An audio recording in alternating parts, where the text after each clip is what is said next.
আমার স্টেজ যাই না, স্টেজের থেকে নামাই নিছে, আপনারা দেখছেন। হ্যাঁ বেটা হুজুরা কইতেছে বেটার মা অসুস্থ, বেটা মা অসুস্থ, যে বেটা মা বিলে লুকিয়ে আবার মার অসুস্থ ভালো, বেটা 2 ঘন্টার উপরে ওয়াজও করছে। হেদায়েত আপনারা পাইবেন কই? বক্তা তো হেদায়েত দিছে না। আল্লাহ কইছে ওয়াবতা গইলাই হিরুসিলা ওয়া কুন মা সাদিকিন, একজন সত্যবাদীর অন্তর্ভুক্ত হয়, মিথ্যাবাদী নয়। আব্দুর রহমান রেজভী আমাকে থাপ্পড় মেরেছে, যে ভিডিওটি আপনারা দেখেছেন, এটা হচ্ছে উনি আমাকে নিয়ে মিথ্যাচার করায় আমি ওনাকে জিজ্ঞাসা করাতে উনি আমাকে থাপ্পড় মেরেছে। একটি মাহফিল কমিটি আমাকে মাইক দেওয়ার কথা আগে, ওনাকে দেওয়ার কথা পরে। উনি আগে মাইক ধরার জন্য স্টেজে ওঠাতে মাহফিল কমিটি ওনাকে নামায় দেয়, এবং আমি স্টেজে উঠেই বলছি আমার আম্মা অসুস্থ, আমি চলে যাব, আর আমার নির্দিষ্ট টাইমে আমি মাইক ধরেছি। পরে উনি আমার পরে মাইকে স্টেজে উঠে আমাকে নিয়ে মিথ্যাচার করছে, আমার মা অসুস্থ আবল তাবল বলেছে। বলার পর আমি ওনাকে স্টেজে মাইক ছাড়ার পর জিজ্ঞাসা করাতে উনি আমাকে থাপ্পড়টি মেরেছে। তা আমি উল্টা কোনো রিয়েকশন করি নাই, আমি আমার চেষ্টা করেছি আমি ধৈর্যশীল থেকে ভদ্রতার পরিচয় দেওয়ার জন্য। তো এই জন্য কেউ বিভ্রান্ত না হওয়ার জন্য বিশেষভাবে অনুরোধ করছি। আসসালামু আলাইকুম। আল্লাহ তাআলা সবচাইতে ভালো বন্ধু। ও মায়ার নবী, আপনি সাক্ষী থাকেন। হযরত সাদ আমার নবীরে সাক্ষী রাখতেছে, ইয়া রাসূলুল্লাহ আপনি সাক্ষী হয়ে যান। নবী গো, আমার একটা খেজুরের বাগান আছে, যে বাগানের নাম হলো মিখওয়াদা। নাম কি? মিখওয়াদা। আমি নিজে যাইয়া ওই খেজুরের বাগানটাতে ঘুরছি, আর আমি ওই জায়গার মধ্যে দাঁড়ায় দাঁড়ায় দোয়া করছি। ওই সাদ ইবনে মিখওয়াদা ডাক দিয়ে কই, ইয়া রাসূলুল্লাহ আপনি সাক্ষী থাকেন, আমি আমার মিখওয়াদা নামক খেজুরের বাগানটা আল্লাহর ওয়াস্তে আমি আমার মায়ের নামে সদকা করে দিলাম। মারহাবা কন। আমার নবী কয়, সাদ তুমিও সাক্ষী থাকো, তোমার এই খেজুরের বাগান থেকে যত মানুষ খেজুর আহার করবে, এই খেজুর আহার করার কারণে তার আমলনামার মধ্যে তোমার তার খেজুর খাওয়ার কারণে যে সাদকার সওয়াব হবে, এই সাদকার সওয়াব তোমার আম্মা জানের কবরে পৌঁছায়া যাবে। সাদ কয়, আলহামদুলিল্লাহ ইয়া রাসূলুল্লাহ, আপনার কথা মানলাম। নবী গো, আমার মা যে ইন্তেকাল করলো, আমি যে জানাজা পাই নাই, আমি যে দাফন পাই নাই, আমি সন্তানের কে আমার মা বাবার উপরে কোনো দায়িত্ব নাই। মা বাবার জানাজা যদি কেউ না পায়, মা বাবার হক যদি কেউ আদায় না করতে পারে, আল্লাহর নবীজি হাদিসে মুবারাকার মাধ্যমে হযরতে ইমামে আযম ইমাম আবু হানিফা রাহমাতুল্লাহ আলাইহি আমাদেরকে মাসআলা শিক্ষা দিতেছে। ওই সন্তান যেন তার মার জানাজা না পাওয়ার কারণে, সন্তান যেন তার মার কবরের পাশে যায়, পশ্চিম দিকটারে পিছনে দিয়া মার মুখ বরাবর দাঁড়ায়া, ওই সন্তান যেন তার হাতের মধ্যে 3 মুঠ মাটি নিয়া মায়ের মুখ বরাবর কপালের উপর 1 বার 2 বার 3 বার কইরা দিয়া দেয়, আর আল্লাহর দরবারে দোয়া কইরা দেয়। ওই দোয়া করার কারণে ওই সন্তানের তার মা বাবার জানাজা এবং মাটির হক আদায় হয়ে যাবে। এটা একটা মাসআলা, এটা আপনারা শিক্ষা গ্রহণ করে অন্তরে ধারণ করবেন। এ মুসলমান, এই নবীর উম্মতের দল। হযরত সাদ ইবনে উবাদা বলে, আমার তাকওয়া, আমার বিশ্বাস ছিল মুহাম্মাদুর রাসূলুল্লাহর কাছে গেলে আমি আমার আম্মা জানের হক সম্পর্কে যাই না আদায় করতে পারবো, আমি আমার হকটা আদায় করলাম। এটা হইল আমার নবী এবং সাহাবায়ে কেরামের উদাহরণ। এবার আসেন, আমরা তো নবী পাই নাই, আমরা সাহাবী পাই নাই, আমরা তাবে তাবিন পাই নাই, আমরা খোলাফায়ে রাশিদিন পাই নাই, আমরা সলফে সলিহিনের জামানায় আছি। এমন একজন সলফে সলিহিন যার নাম হযরতে আবু ইউসুফ মুরাদাবাদী রাহমাতুল্লাহ আলাইহি। মারহাবা কোন। আল্লাহর ওলিদের নাম পড়লে সাথে সাথে রহমতুল্লাহ আলাই পড়বেন। আল্লাহর যে কোনো অলিদের নাম পড়লে কি পড়বেন? রহমতুল্লাহি আলাই। কেন পড়বেন? আউলিয়া কারামের নাম জবান দিয়ে জপলে, আউলিয়া কারামের নাম স্মরণ করলে যিকরুস সলিহিনা কাফারা।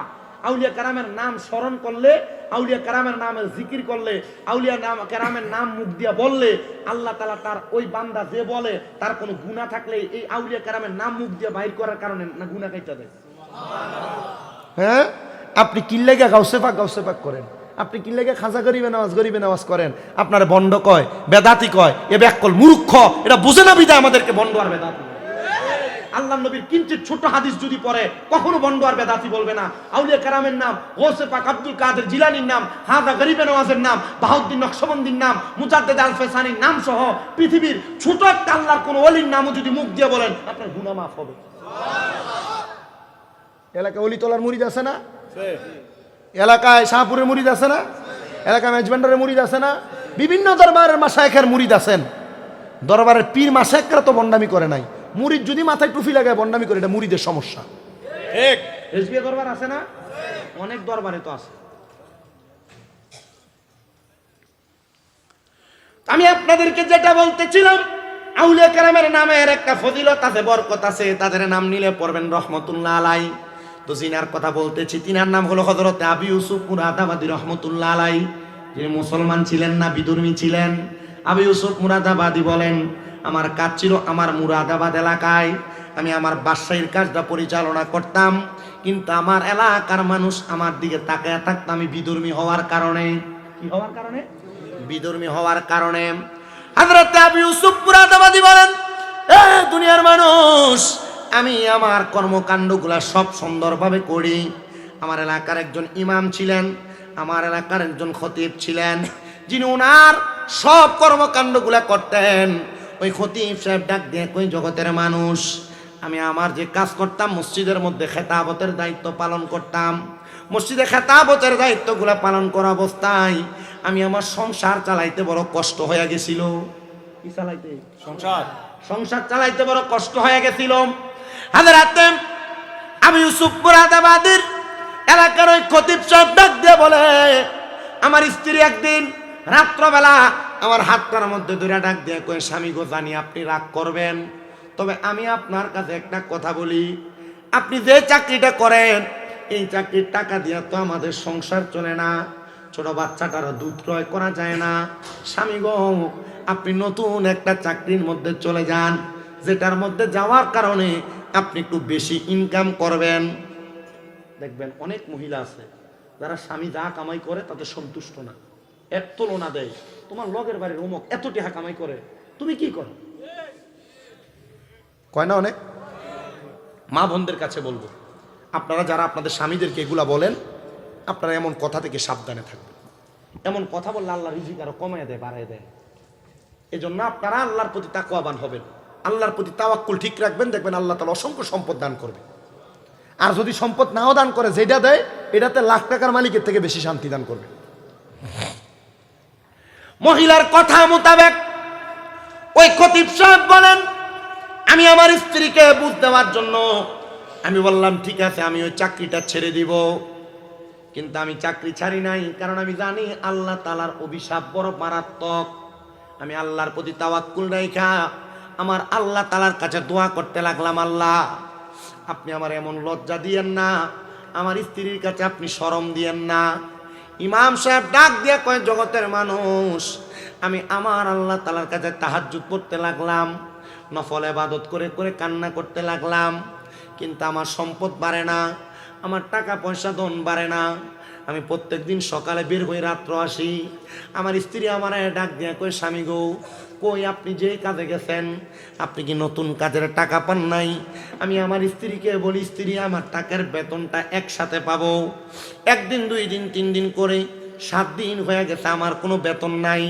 আমার স্ত্রী আমার যখনই জিজ্ঞাসা করে, আমি তখন আমার স্ত্রীকে বলি, তোমার বেতন তুমি পাইবা, একসাথে দেওয়া হবে। কিন্তু ইমাম সাহেব ডাক দিয়া কই, বৃহস্পতিবার আমি আমার ঘরের মধ্যে বসাম, আমি যখন আমার ঘরে আসলাম, আমার স্ত্রী আমার ডাক দিয়া কই, স্বামী, প্রত্যেক বৃহস্পতিবারে কোনো কাজ কর্নেওয়ালা ব্যক্তি তাদের কাজের বেতন পাওয়া যায়, আপনি কি আপনার কাজের বেতন পান নাই? স্বামী ডাক দিয়া কই, স্ত্রী গো, আমি আমার কাজের বেতন কোথায় পাবো? আমি আপনাকে বলতেছি, আপনাকে আমি একটু পরে জবাব দিই। এই কথা বললাম, আল্লাহ তাআলার ওই বান্দা বলেন, আমি 2 রাকাত নামাজে দাঁড়াইলাম, নামাজে দাঁড়ায় আল্লাহর কাছে চোখের পানিগুলা নিমিষে ছেড়ে দিলাম। আর আমি মনে মনে বলতে লাগলাম, আল্লাহ, ও আল্লাহ, আমার স্ত্রী যে আমার কাছে বেতনের কথা বলে, আজকে তো আমার স্ত্রী আমাকে ছাড়বে না। আল্লাহ তুমি বলো, তোমার কাছে তো জবাবের কোনো অভাব নাই, আমি আমার স্ত্রীকে কি জবাব দিব? আল্লাহর পক্ষ থেকে এলহাম আসছে হযরতের কাছে, ওনার বুকের মধ্যে এলহাম, এ আল্লাহর বান্দা শোনো, তুমি বইলা দাও, তোমার কাজের বেতন তুমি আগামীকালকে পাইবা। হুজুর বলেন, আমি নামাজ শেষ করলাম, নামাজের পরে আমি আমার স্ত্রীকে জবাব দিলাম, আমার কাজের বেতন আগামীকাল পাওয়া যাবে। কিন্তু কোথা থেকে বেতন আসবে আমি এটার কোনো গ্যারান্টি জানি না। আমি পরের দিন সকালবেলা চলে গেলাম মসজিদে নামাজ আদায় করি। নামাজ আদায় করে আমি যখন বাড়িতে আসি, আসার সময় আমার কাঁধের মধ্যে একটা গাটুরি নিলাম, যে গাটুরির মধ্যে ভরা পাথর আর পাথর। আমি আমার বাড়িতে গেলাম, যে দেখে আমার বাড়িতে খাবারের বড় ইন্তজাম। আমি আমার স্ত্রীকে জিজ্ঞাসা করলাম, এই স্ত্রী গো, এত খাবার কোথা থেকে আসলো? বলে, স্বামী আপনি বেতন পাইছেন আর আপনার বেতনের খাবার আমার ঘরে গুদামজাত করা অনেক খাবার। আপনি আমারে বললেন আমি কোথায় পাইলাম, আপনি আমার সাথে মস্কারি করেন। 10-12 বস্তা খাবার পাঠিয়ে দিলেন, আবার কাঁধের মধ্যে আরেকটা বস্তা দেখা যায়। হুজুর বলে, এটা বস্তা, তুমি কি জানো বস্তার মধ্যে কি? স্ত্রী বলে, অথবা এই বস্তার মধ্যে আপনার কোনো সম্পদ, কোনো টাকা পয়সা। উনি চিন্তা করে, না রে, বস্তার মধ্যে কোনো সম্পদ নাই, টাকা পয়সা নাই। আমি তো আমার স্ত্রীকে বুঝ দেওয়ার জন্য এটার মধ্যে পাথর পুরে নিয়ে আসছি। উনি ডাক দিয়ে বলেন, স্ত্রী রান্না বান্না করতেছো, সুন্দর খাবার রেডি করতেছো, তুমি বলো খাবার কোথায় পাইলা? তুমি না বলার আগ পর্যন্ত আমি খাবার মুখে দিতাম না। এ পর্দার অন্তরালের মা, আপনার স্বামী কামাই করে আপনারে খাওয়ায়। এ সন্তানেরা, তোমার বাবা তোমারে কামাই করে খাওয়ায়। এ বাবারা, আপনার সন্তান আপনারে কামাই করে খাওয়ায়। হালাল খাওয়ায় না হারাম খাওয়ায়, একবারও যাচাই বাছাই করলেন না। মুখে লোকমাটা তোলার আগে একবারও চিন্তা করলেন না কি হালাল খাই না হারাম খায়। আপনি হারাম খাইয়া যদি কবরে যান, এটার জন্য আপনাকেও জবাবদিহিতা করা লাগবে। এজন্য আপনারা বলেন, আমরা যখন যেখানে যার ঘরে খাই না কেন, হালাল হারাম যাচাই করার দরকার আছে না? না, আল্লাহু লা ইলাহা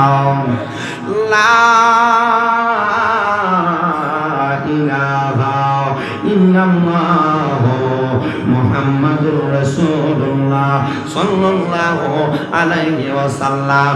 আমার এ বড়ুরা মগুজি এলাকার বাবাজিরা, বন্ধুরা, আর ডাইনে বামে না তাকায়া আমার আলোচনাটা শুরু করার আগে চক্ষুটা বন্ধ কইরা নিজের যার যার জীবনের গুনার কথা স্মরণ কইরা মুহাব্বতের আওয়াজে আমার আল্লাহ তাআলার একটু জাতের জিকিরে মশগুল হয়ে যাবেন, যেন আল্লাহ তাআলা আপনার আমার জীবনের গুনাহগুলো মাফ করে দেয়। আমার যুবক ভাইরা, এ মুরব্বী বাবা, একবার চিন্তা করে দেখেন, বাবার গুনাহ সন্তান দেখলে বাপ বলে পরিচয় দিত না, সন্তানের গুনাহ যদি বাবা দেখতো সন্তান বলে পরিচয় দিত না। মুগুজি এলাকার মা ও পর্দার অন্তরালের মা বোনেরা, আপনাদের গুনাহ যদি স্বয়ং আপনার সন্তান স্বামী দেখতো, আপনার মা বলে পরিচয় দিত না, আপনার স্বামী আপনার স্ত্রী বলে পরিচয় দিত না। আমার আল্লাহ এত দয়ার আল্লাহ, আমার আল্লাহ এত মায়ার আল্লাহ। আল্লাহ দয়া কইরা মায়া কইরা আপনার আমার গুনাহগুলা গোপন করে রাখছে। আল্লাহ যেন গোপনে গোপনে আপনার আমার গুনাহগুলা মাফ করে দেয়। মুহাব্বতের আওয়াজে জবানটা ছেড়ে দিয়ে আমার আল্লাহ তাআলার একটু আপনি জাতের জিকির করবেন, যেন ঘুম থাকলে চোখ থেকে ঘুমটা চলে না যায়। মুহাব্বতের আওয়াজে আমার আল্লাহরে ডাকবেন, আল্লাহ আল্লাহ আল্লাহ আল্লাহ আল্লাহ আল্লাহ মাওলা রে ডাকি আমরা তোমারে মারহাবা। আল্লাহ আল্লাহ মাওলা রে ডাকি আমরা তোমারে মারহাবা। আল্লাহ আল্লাহ আজকের মাহফিল কবুল করো গো আমার দয়াল নবীর খাতিরে মারহাবা। আল্লাহ আল্লাহ ও মাহবুব মাওলা রে ডাকি আমরা তোমারে মারহাবা। আল্লাহ আল্লাহ মাবুদ করে আনে সই না আসি গো আমি গো আল্লাহ, তুমি অন্তর জামি মারহাবা। আল্লাহ আল্লাহ করে আনে সই না আসি গো আমি গো আল্লাহ, তুমি অন্তর জামি গো আল্লাহ। শত পাপের অপরাধে আমি মারহাবা। আল্লাহ আল্লাহ জবান না কইলা আল্লাহর ডাকে শরম নাই আল্লাহ আল্লাহ পুরায়ঙ্গ দেখাই কারে গো গো আমি যার ওরা দেখে না আমি কারে জানাই কারে শোনাই মনে যন্ত্রণা মাওয়া আল্লাহ আল্লাহ মুর্শিদ নাম যার অন্তরে তেরা আকার গো মাওয়া আল্লাহ আল্লাহ দয়াল মুর্শিদ কি বোঝে না আমি কারে জানাই কারে শোনাই মনে যন্ত্রণা মাওয়া আল্লাহ আল্লাহ আই বরবিন আব্দুল কাদের আউলিয়ার শিরোমণি মাওয়া আল্লাহ আল্লাহ আই বরবিন আব্দুল কাদের আউলিয়ার শিরোমণি মাওয়া আল্লাহ আল্লাহ তোমারি ওই নামের গুণে তোমারি ওই নামের গুণে আগুন হইয়া যায় পানি আই বরবিন আব্দুল কাদের আউলিয়ার শিরোমণি মাওয়া আল্লাহ আল্লাহ রমজান মাসের পয়লা তারিখ আসলাম বেতে মায়ের দুধ পান করুন তুমি রোজা রাখছ বলে মারহাবা আল্লাহ রমজান মাসের পয়লা তারিখ আসলাম বেতে দুধ পান করো নাই গো গাউস রোজা রাখছ বলে মারহাবা আল্লাহ আল্লাহ মায়ার গর্বে থাইকা তুমি মায়ার গর্বে থাইকা তুমি মাহবুবে হলাসানি আই বরবিন আব্দুল কাদের আউলিয়ার শিরোমণি মারহাবা আল্লাহ আল্লাহ লা ইলাহা ইল্লাল্লাহু মুহাম্মাদুর রাসূলুল্লাহ সাল্লাল্লাহু আলাইহি ওয়াসাল্লাম জবান বন্ধ নাই মুহাব্বতের আওয়াজে উচ্চ কণ্ঠে পড়েন আলহামদুলিল্লাহ মুআজ্জাজ সদরে মুহতারাম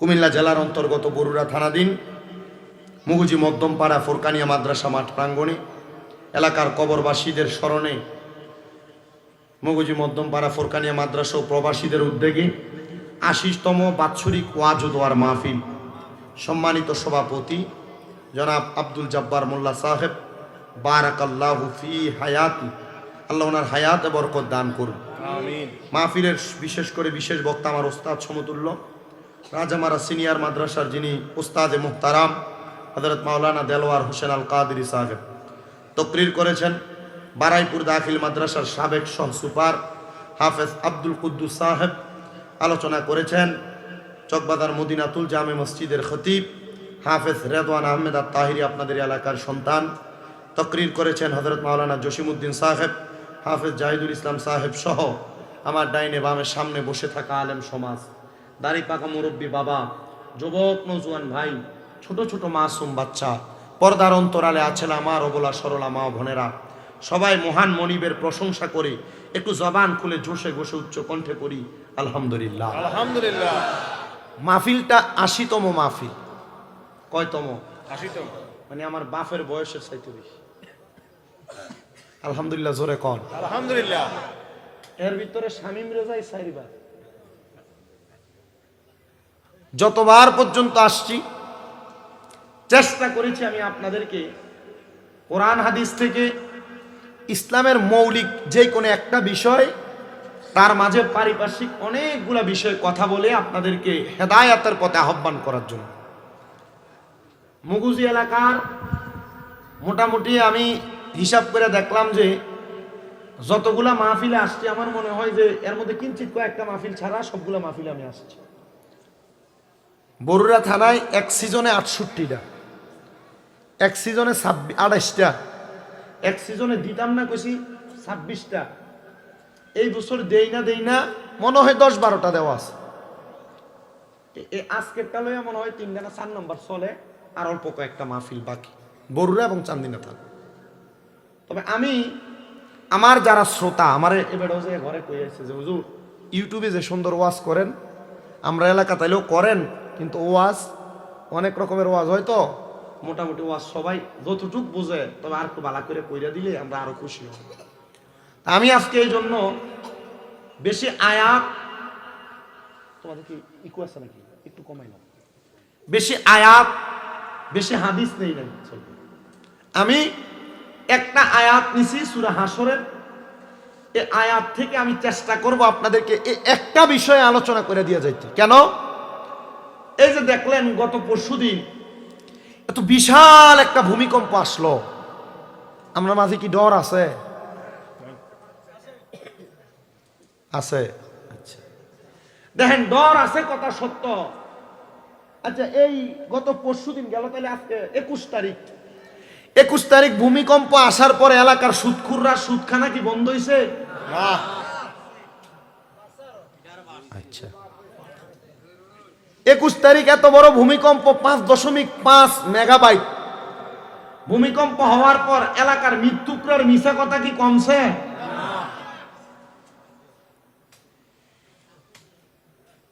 এত বড় ভূমিকম্প হওয়ার পর মহিলাদের বেপরদা বেহায়াপনা কি কমছে? ভূমিকম্প হওয়ার পর কোন জায়গায় কোন বিল্ডিং ফাটা দিছে এটা দেহনের লাগে বেরিয়ে সবাই আগে গেছে, ঠিক না? দেখেন এত বড় ভূমিকম্প হওয়ার পর মানুষের মাঝে কোনো ভয় নাই, সতর্ক নাই, কোনো আবেগ আফুল্লতা থেকে বাঁচার মতো এমন কোনো চিন্তাধারা নাই। ভূমিকম্পটাতে হয়েছে, লড়ছে, টের পাইছেন কেটাকে একটু আত্মলে আপনামান না ফামিনার দলে আমি একজন ঘুমে আসছিলাম, না ফামিনার দলে আমি একজন ঘুমে। আপনারা হয়তো অনেকে জানেন আমার আম্মাও সুস্থ আজকে 7 মাসের উপরে।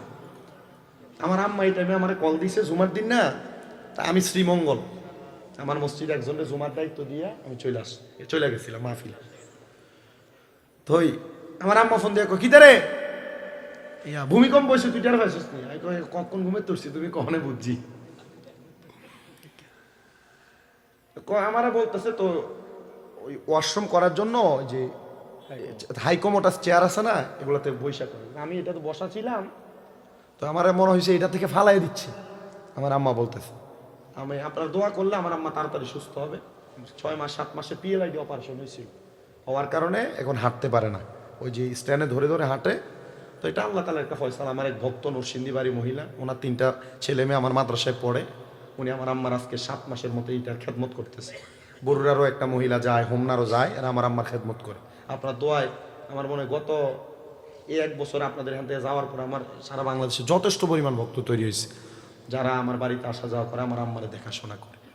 তো যে কথা আম্মা আমার বললো যে আমি বসে রয়েছি, আমার চেয়ারটা মনে হয় কাঁপতেছে।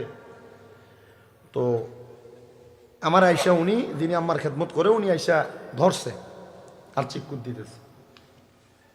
তখন আমি আমাদেরকে গত সিজনে আমাদেরকে বুখারী শরীফের যখন দরজ দেয় গত বছর, কুমিল্লা আলিয়া মাদ্রাসার হেড মুহাদ্দিস আল্লামা আব্দুর রাজ্জাক হুজুর, তখন হুজুর আমাদেরকে বুখারীর একটা হাদিস পড়াইতে যায়। তখন হুজুর একটা হাদিসের প্রসঙ্গে আরেকটা হাদিস তাই না বলছিলেন, আব্বা এই যে দেখেন ভূমিকম্প, ভূমিধস হওয়া, নতুন নতুন রোগের আবিষ্কার হওয়া, এবং কি মানুষের মাঝে হানাহানি মারামারি, এগুলা এই ভূমিধস, ভূমিকম্প এবং নতুন নতুন রোগের আবিষ্কার কেন হয় জানেন? আমি বলছি না হুজুর, আমার 1 নাম্বার বলছেন হারাস। এক নাম্বার বলছেন কি হারাজ। হারাজ, এই হারাজ দ্বারা হাদিস শরীফে বুঝাইছেন যে মারামারি, হত্যাকাণ্ড। কি কাণ্ড? হত্যাকাণ্ড। কি হত্যাকাণ্ড? আপনারা দেখেন বাংলাদেশে মারামারি, কাটাকাটি, হত্যাকাণ্ড কম না বেশি? বেশি। বাড়তে আছে। 5 আগস্টের আগে শেখ হাসিনা করছে, এটা দিয়ে কত সুন্দর মানুষ দোষ দিয়ে দিছে না? 5 আগস্টের পরে কেটা করে? জনগণ করে, ঠিক আছে না? আচ্ছা, যে যেটা করুক, আমার কথা হচ্ছে এটা দলীয় বিষয়, কিন্তু আমরা মানুষ যে ভালো হইতেছি না এই কথা তো সত্য। সত্য কথা কোন না কেন আপনারা? আমরা মানুষ যে ভালো হইতেছি না, এটা কি সত্য না মিথ্যা? আসেন আজকের ওয়াজটা নিজের লেগে শুনি আর করি। আল্লাহ তাআলা কোরআনে বলেন, বিসমিল্লাহির রহমানির রহিম, ইয়া আইয়ুহাল্লাযীনা আমানু তাকুল্লাহা ওয়াল তানজুর নাফসুম মা কদ্দামাত লিগাদিন ওয়াত্তাকুল্লাহা ইন্নাল্লাহা খাবীরুম বিমা তা'মালুন।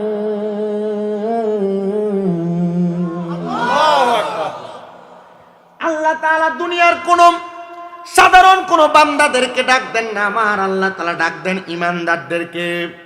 তাফসীরে কানজুল ঈমান খাজাইনুল ইরফানের মধ্যে আলা হযরত ইমাম ইশকে মুহাব্বত ইমাম আহমদ রেজা খান ফাজিলে বেরলভী এবং হযরতে আহমদ ইয়ার খান নঈমি রহমাতুল্লাহ আলাই, ওনার তাফসীরে নূরুল আনোয়ারের মধ্যে উনি বলেন, আল্লাহ তাআলা আয়াতে কারিমার বড় সুন্দর অনুবাদ করেছেন, ব্যাখ্যা করেছেন।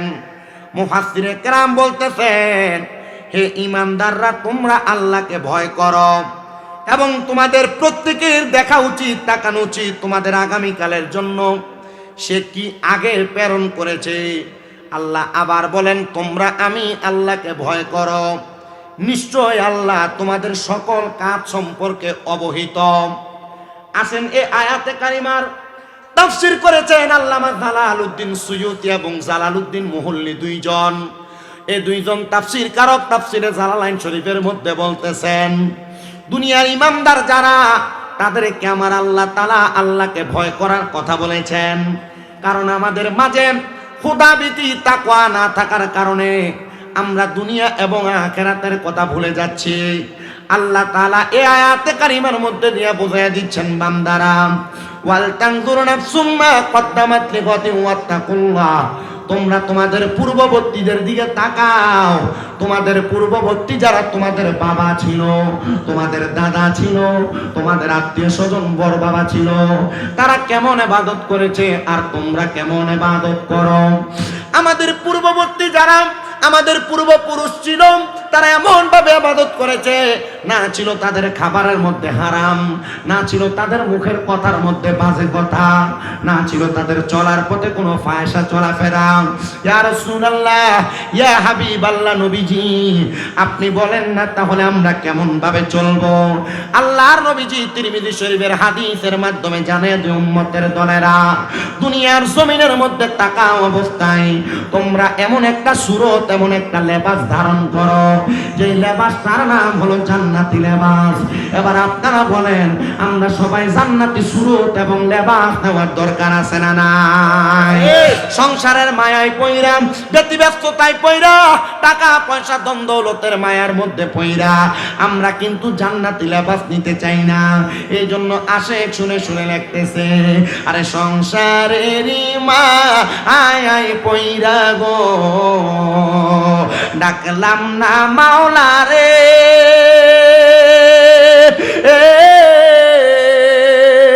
হিসাবে কিন্তু দিতে হবে রে, ওই পারে হাসরে রে।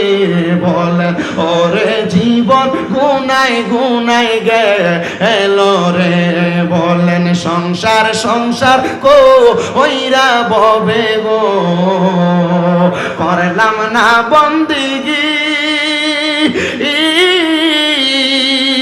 কিভাবে কাটাই আইবা মনরে কবরের জিন্দি গিরে হাইরে ওরে জীবন গুনায় গুনায় গেল রে বলেন ওরে জীবন গুনায়। আব্বাজি গুনার কথা স্মরণ করে আল্লাহর কাছে যদি কোনো মানুষ দৈনিক সর্বনিম্ন 20 বার কান্না করে আল্লাহ তাআলার ওই বান্দা ওই দিন মারা গেলে শহীদের মরণ পাওয়া যায়। মারহাবা পড়েন, একটু মুহাব্বতে পড়েন। ওরে জীবন গুনায় গুনায় গেল রে হায়রে ওরে জীবন গুনায় গেল রে হায়রে ফজর গেল ঘুমের ঘরে রে জোহর গেল কাজে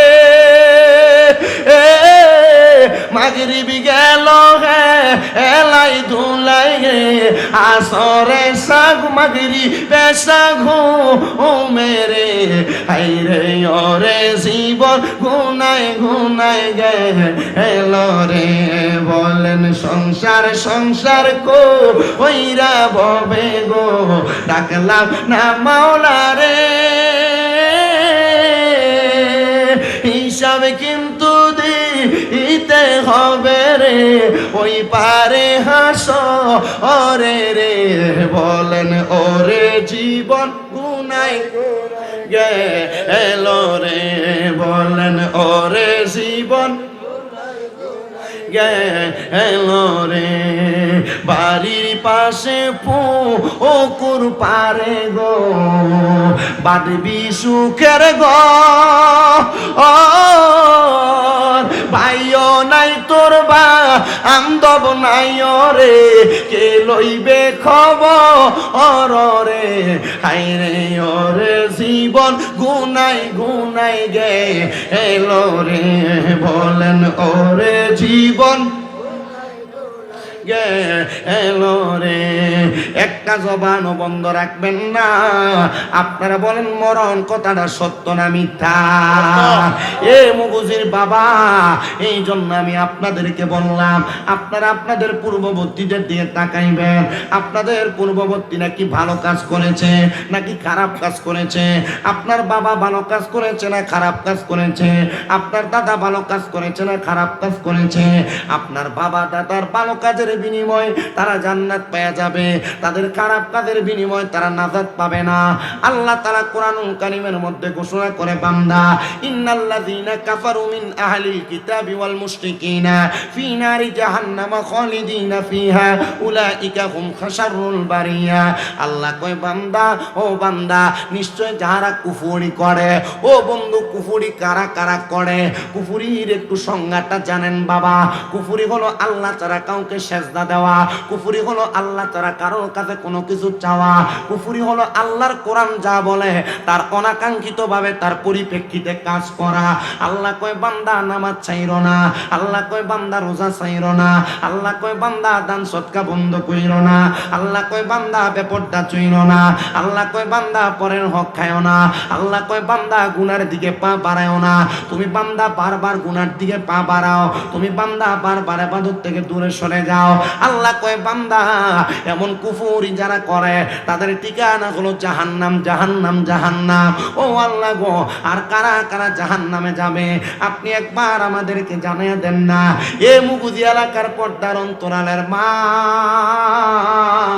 আমি আপনাদেরকে বলতেছি মা, আপনারা যারা পর্দা করেন না, আপনারা যারা স্বামীর আদেশ মানেন না, আপনারা যারা শ্বশুর শাশুড়ির খানা দিতে চান না, আপনারা যারা অন্যের পুরুষের সঙ্গে কথা বলেন, আপনাদের উদ্দেশ্যে জানাই গো মা, আপনাদের ঠিকানা হলো জাহান্নাম। কারণ আপনারা জানেন বেপরদারা জাহান্নামী, আপনারা জানেন পরের হক মাইরা খানেওয়ালারা জাহান্নামী, আপনারা জানেন দুনিয়াতে স্বামীর আদেশ যারা মানে না তারা জাহান্নামী। এটার কারণে মা আপনারাও দোজকের আগুনে জ্বলা লাগবে। এই জন্য বাবা আমার আল্লাহ তাআলা কুফরি কন্যাওয়ালাদেরকে জাহান্নামী বলেছেন।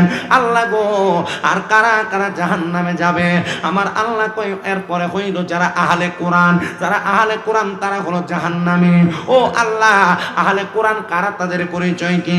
দেখবেন এখনো বরুড়া এলাকায় আসছে কিনা আমি জানি না, সব কথার মাঝখান দিয়ে আপনারা বলবে কোরআনে আছে কিনা, আল্লাহর নবীর হাদিস দিয়ে প্রমাণ দিলে বলবে জাল হাদিস, আল্লাহর নবীর হাদিস দিয়ে কথা বললে বলবে এটা মানি না, আল্লাহর নবীর হাদিস দিয়া বলবে এটা সহিহ হাদিস কিনা, তারা ডাইরেক্ট বলবে কোরআনে আছে কিনা।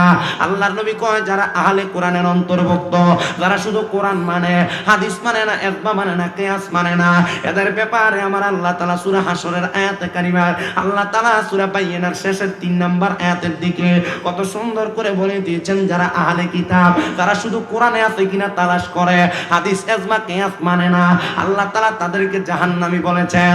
ও আল্লাহ, আর কাদেরকে আপনি জাহান্নামী বললেন? আমার আল্লাহ কয় বান্দা আমি জাহান্নামী বললাম 3 নাম্বার যারা মুশরিক, যারা শিরিক করে, আল্লাহ ছাড়া কাউকে সিজদা দেয়, আল্লাহ ছাড়া কারোর কাছে চায়, আল্লাহ ছাড়া কারোর অনুগত্য করে, আমি আল্লাহ তাআলা তাদেরকে বললাম মুশরিক। আল্লাহ এই মুশরিকদের ঠিকানা কোথায়? আল্লাহ কয় ফি নারি জাহান্নামা খালিদিনা ফিহা, তারা জাহান্নামের মধ্যে থাকবে, একদিন 2 দিন না, 2 দিন না, তারা জাহান্নামের মধ্যে চিরস্থায়ী বাসিন্দা হয়ে থাকবে।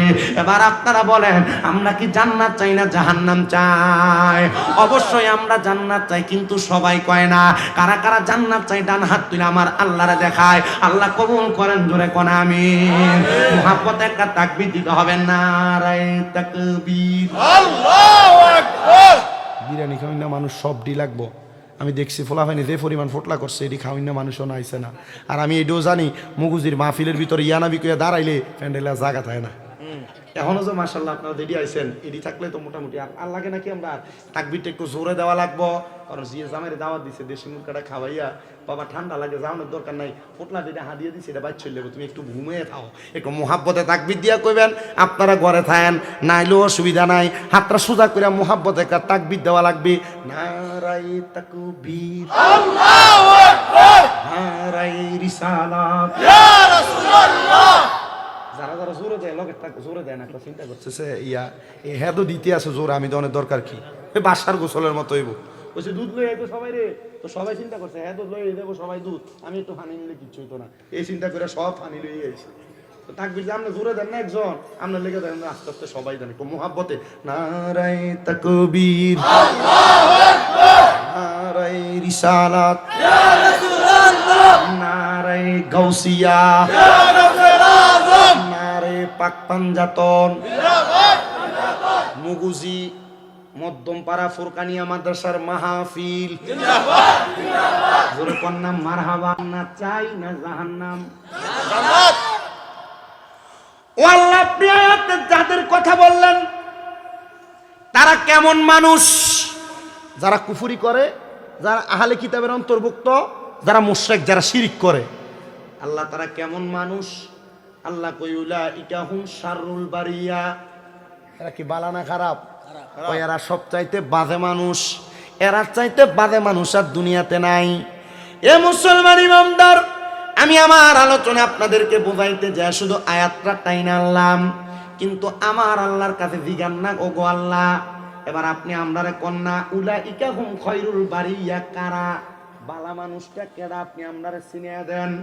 আল্লাহ কোরআনে বলেন ইন্নাল্লাযীনা আমানু ওয়া আমিলুস সালিহাতি উলাইকা হুম খায়রুল বারিয়া।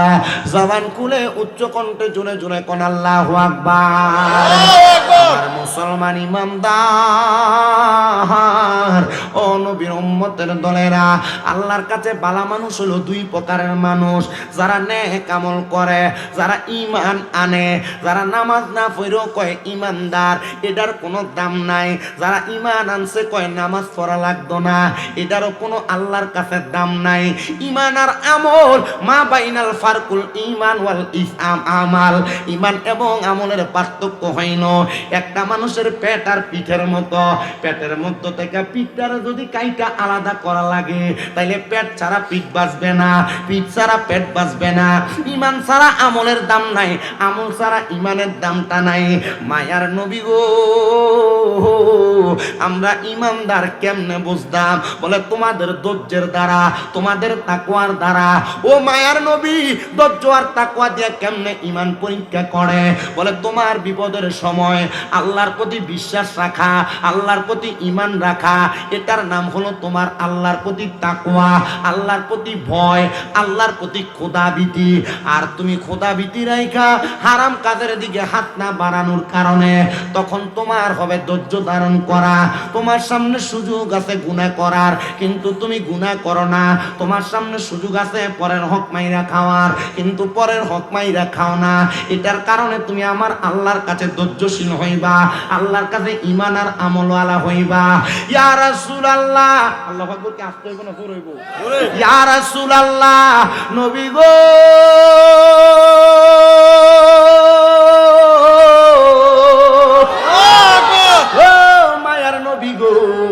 আপনি এমন একজন ঈমানওয়ালার কথা বলেন না। এবার আমার নবীর হাদিস পড়ার পরে দেখলাম এমন একজন ঈমানওয়ালার নাম হলো হযরতে সাদ ইবনে উবাদা রাদিয়াল্লাহু তাআলা আনহু। কেমন ঈমান জানেন, কেমন ঈমান জানেন? সাদ ইবনে উবাদা বলেন, আমি ছিলাম যুদ্ধের ময়দানে। কোথায়?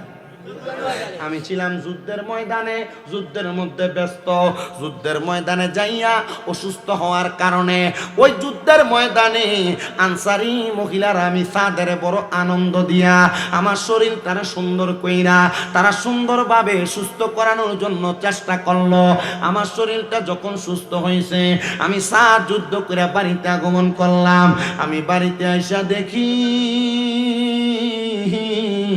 আমার আম্মা জান দুনিয়া থেকে বিদায় হয়ে গেছে। সাত ডাক দিয়া কয়, জগতের মানুষ, আমি যখন বাহির থেকে আইসা আমার আম্মা জান অসুস্থ দেখলাম, আমার মনে টেনশন লাগলো। মা, আমাদের জন্য আপনি আপনার সম্পদ জোড়াইলেন, আপনি টাকা পয়সা ধন দৌলত জোড়াইলেন, আপনার সব এখানে পড়ে আছে। ও আম্মা জান, আপনি তো দুনিয়া থেকে বিদায় হয়ে গেলেন। হযরত সাদ ইবনে উবাদা বলে, আমি কার কাছে যে আমার মনের কষ্ট বলবো? আমি এমন কোন বিশ্বস্ত মানুষ পাই নাই। একটা বিশ্বস্ত মানুষ পেয়ে গেলাম, যার নাম হলো মুহাম্মদ মুস্তাফা, আহমদ মুস্তাফা সাল্লাল্লাহু আলাইহি ওয়াসাল্লাম। জোরে কোন সুবহানাল্লাহ। আমার নবীজিরে মোহাব্বত কইরা ইহুদিরা মক্কার কাফেররা উপাধি দিলেন আল আমিন। আল বিশ্বাসী, বিশ্বস্ত, অত্যন্ত বিশ্বস্ত। কেমন বিশ্বস্ত? বেশি বিশ্বস্ত। আব্বাজি তোমরা এনে বসতো ঠিক, কথা বললো না টানা আওয়াজে। তোমার একটা গলার আওয়াজ আমার কানে সমস্যা হয়েছে, কথা বলতে আমার কষ্ট হয়।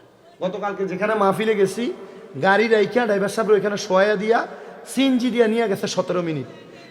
গত 2 বছর আগে ওই রাস্তাতে মাহফিলে গেছিলাম 42 মিনিট করে হাইটে।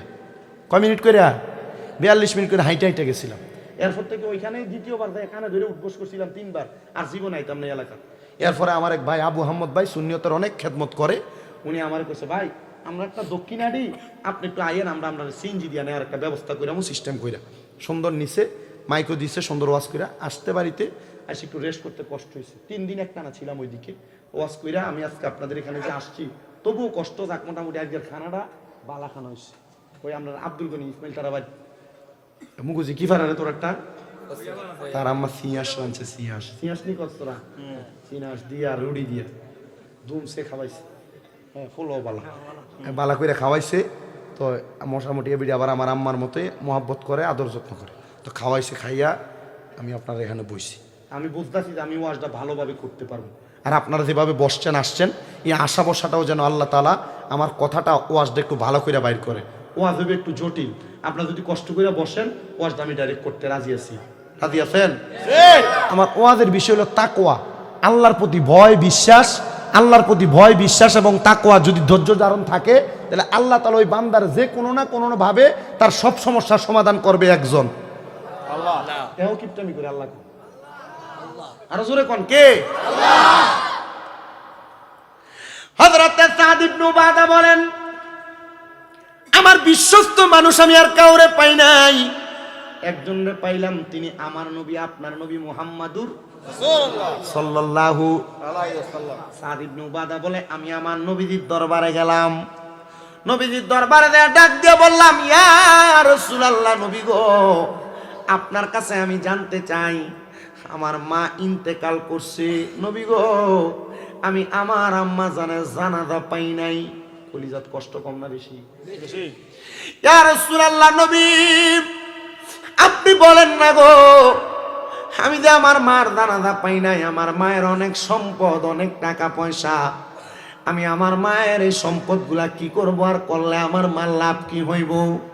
নবী কয় সাদ, ও সাদ ইবনে উবাদা, তুমি তোমার সম্পদগুলা আল্লাহর রাস্তার মধ্যে তুমি সদকা করে দাও। সাদ কয় ইয়া রাসূলুল্লাহ, আমি সদকা করলে আমার মা আর কেমন লাভ হবে?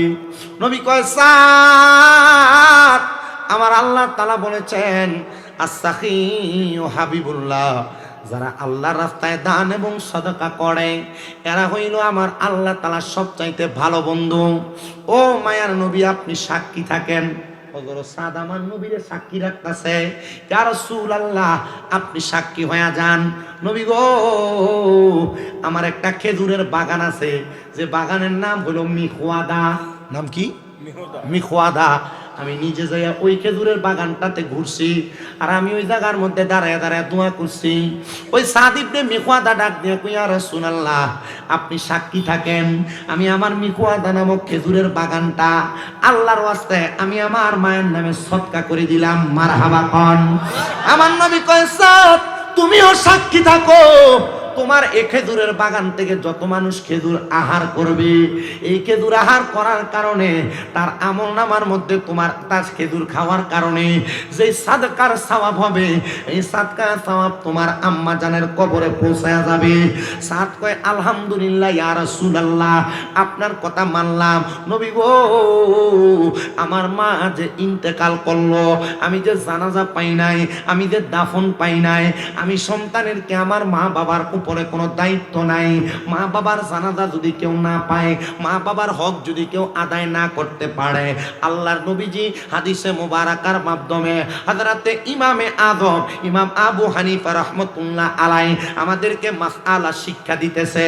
ওই সন্তান যেন তার মার জানাজা না পাওয়ার কারণে সন্তান যেন তার মার কবরের পাশে যায়, পশ্চিম দিকটারে পিছনে দিয়া মার মুখ বরাবর দাঁড়ায়া ওই সন্তান যেন তার হাতের মধ্যে 3 মুঠ মাটি নিয়া মায়ের মুখ বরাবর কপালের উপর একবার, দুইবার, তিনবার কইরা দিয়া দেয়, আর আল্লাহর দরবারে দোয়া কইরা দেয়। ওই দোয়া করার কারণে ওই সন্তানের তার মা বাবার জানাজা এবং মাটির হক আদায় হয়ে যাবে। এটা একটা মাসআলা, এটা আপনারা শিক্ষা গ্রহণ করে অন্তরে ধারণ করবেন। এ মুসলমান, এই নবীর উম্মতের দল। হযরত সাদ ইবনে উবাদা বলে, আমার তাকওয়া, আমার বিশ্বাস ছিল মুহাম্মাদুর রাসূলুল্লাহর কাছে গেলে আমি আমার আম্মা জানের হক সম্পর্কে যাই না আদায় করতে পারবো, আমি আমার হকটা আদায় করলাম। এটা হইল আমার নবী এবং সাহাবায়ে কেরামের উদাহরণ। এবার আসেন, আমরা তো নবী পাই নাই, আমরা সাহাবী পাই নাই, আমরা তাবে তাবিন পাই নাই, আমরা খোলাফায়ে রাশিদিন পাই নাই, আমরা সলফে সলিহিনের জামানায় আছি। এমন একজন সলফে সলিহিন, তার নাম হযরতে আবু ইউসুফ মুরাদাবাদী রাহমাতুল্লাহ আলাইহি। মারহাবা কোন। আল্লাহর ওলিদের নাম পড়লে সাথে সাথে রহমতুল্লাহ আলাই পড়বেন। আল্লাহর যে কোনো অলিদের নাম পড়লে কি পড়বেন? রহমতুল্লাহি আলাই। কেন পড়বেন? আউলিয়া কারামের নাম জবান দিয়ে জপলে, আউলিয়া কারামের নাম স্মরণ করলে যিকরুস সলিহিনা কাফারা।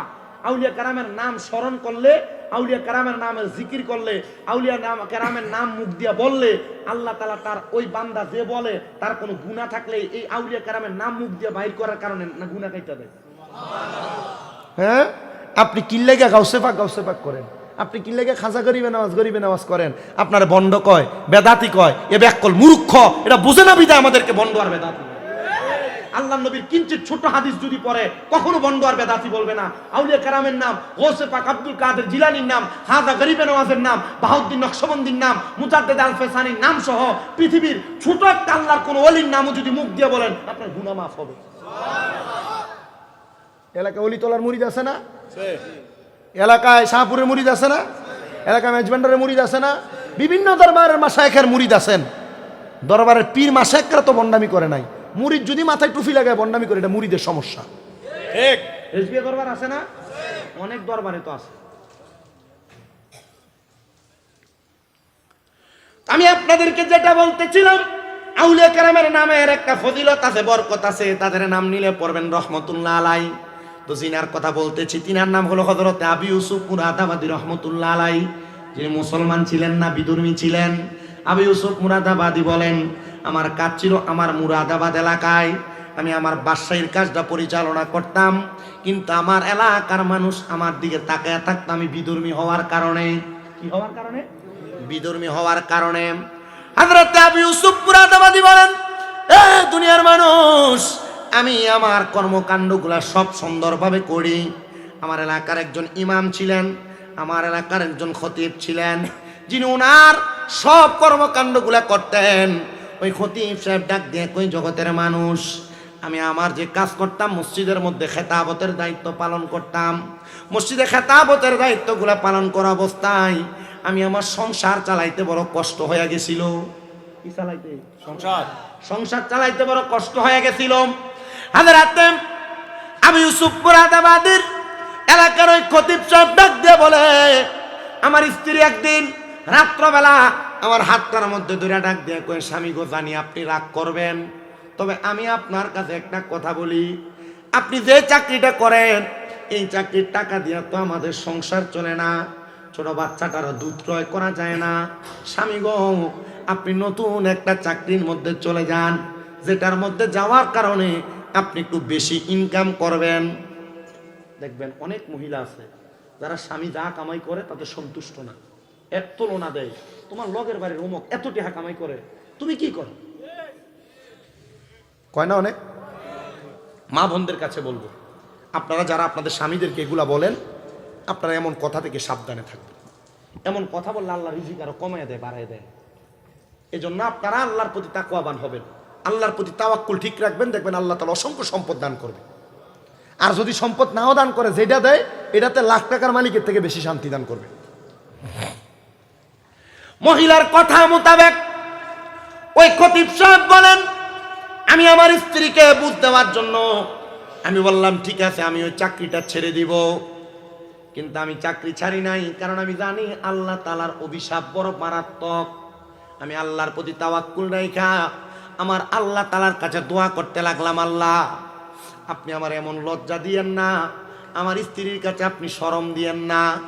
ইমাম সাহেব ডাক দিয়ে কয়, জগতের মানুষ, আমি আমার আল্লাহ তাআলার কাছে তাহাজ্জুদ পড়তে লাগলাম, নফল ইবাদত করে করে কান্না করতে লাগলাম, কিন্তু আমার সম্পদ বাড়ে না, আমার টাকা পয়সা ধন বাড়ে না। আমি প্রত্যেকদিন সকালে বের হয়ে রাত্র আসি। আমার স্ত্রী আমার ডাক দিয়ে কই, স্বামী গো, কই আপনি যেই কাজে গেছেন, আপনি কি নতুন কাজের টাকা পান নাই? আমি আমার স্ত্রীকে বলি, স্ত্রী, আমার টাকার বেতনটা একসাথে পাবো। একদিন, 2 দিন, 3 দিন করে 7 দিন হয়ে গেছে, আমার কোনো বেতন নাই। আমার স্ত্রী আমার যখনই জিজ্ঞাসা করে, আমি তখন আমার স্ত্রীকে বলি, তোমার বেতন তুমি পাইবা, একসাথে দেওয়া হবে। কিন্তু ইমাম সাহেব ডাক দিয়ে কই, বৃহস্পতিবার আমি আমার ঘরের মধ্যে বসাম। আমি যখন আমার ঘরে আসলাম, আমার স্ত্রী আমার ডাক দিয়ে কই, স্বামী, প্রত্যেক বৃহস্পতিবারে কোনো কাজ কর্নেওয়ালা ব্যক্তি তাদের কাজের বেতন পাওয়া যায়, আপনি কি আপনার কাজের বেতন পান নাই? স্বামী ডাক দিয়া কই, স্ত্রী গো, আমি আমার কাজের বেতন কোথায় পাবো? আমি আপনাকে বলতেছি, আপনাকে আমি একটু পরে জবাব দিই। এই কথা বললাম, আল্লাহ তাআলার ওই বান্দা বলেন, আমি 2 রাকাত নামাজে দাঁড়াইলাম, নামাজে দাঁড়ায় আল্লাহর কাছে চোখের পানিগুলা নিমিষে ছেড়ে দিলাম। আর আমি মনে মনে বলতে লাগলাম, আল্লাহ, ও আল্লাহ, আমার স্ত্রী যে আমার কাছে বেতনের কথা বলে, আজকে তো আমার স্ত্রী আমাকে ছাড়বে না। আল্লাহ তুমি বলো, তোমার কাছে তো জবাবের কোনো অভাব নাই, আমি আমার স্ত্রীকে কি জবাব দিব? আল্লাহর পক্ষ থেকে এলহাম আসছে হযরতের কাছে, ওনার বুকের মধ্যে এলহাম, এ আল্লাহর বান্দা শোনো, তুমি বইলা দাও, তোমার কাজের বেতন তুমি আগামীকালকে পাইবা। হুজুর বলেন, আমি নামাজ শেষ করলাম, নামাজের পরে আমি আমার স্ত্রীকে জবাব দিলাম, আমার কাজের বেতন আগামীকাল পাওয়া যাবে, কিন্তু কোথা থেকে বেতন আসবে আমি এটার কোনো গ্যারান্টি জানি না। আমি পরের দিন সকালবেলা চলে গেলাম, মসজিদে নামাজ আদায় করি। নামাজ আদায় করে আমি যখন বাড়িতে আসি, আসার সময় আমার কাঁধের মধ্যে একটা গাটুরি নিলাম, যে গাটুরির মধ্যে ভরা পাথর আর পাথর। আমি আমার বাড়িতে গেলাম, যে দেখে আমার বাড়িতে খাবারের বড় ইন্তজাম। আমি আমার স্ত্রীকে জিজ্ঞাসা করলাম, এই স্ত্রী গো, এত খাবার কোথা থেকে আসলো? বলে স্বামী আপনি বেতন পাইছেন আর আপনার বেতনের খাবার আমার ঘরে গুদামজাত করা অনেক খাবার, আপনি আমারে বললেন আমি কোথায় পাইলাম, আপনি আমার সাথে মস্কারি করেন। 10-12 বস্তা খাবার পাঠিয়ে দিলেন, আবার কাঁধের মধ্যে আরেকটা বস্তা দেখা যায়। হুজুর বলে এটা বস্তা, তুমি কি জানো বস্তার মধ্যে কি? স্ত্রী বলে অথবা এই বস্তার মধ্যে আপনার কোনো সম্পদ, কোনো টাকা পয়সা।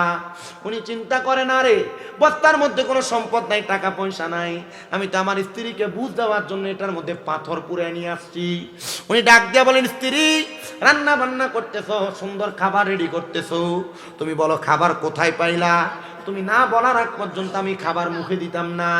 এ পর্দার অন্তরালের মা, আপনার স্বামী কামাই করে আপনারে খাওয়ায়, এ সন্তানেরা তোমার বাবা তোমারে কামাই করে খাওয়ায়, এ বাবারা আপনার সন্তান আপনারে কামাই করে খাওয়ায়, হালাল খাওয়ায় না হারাম খাওয়ায় একবারও যাচাই বাছাই করলেন না।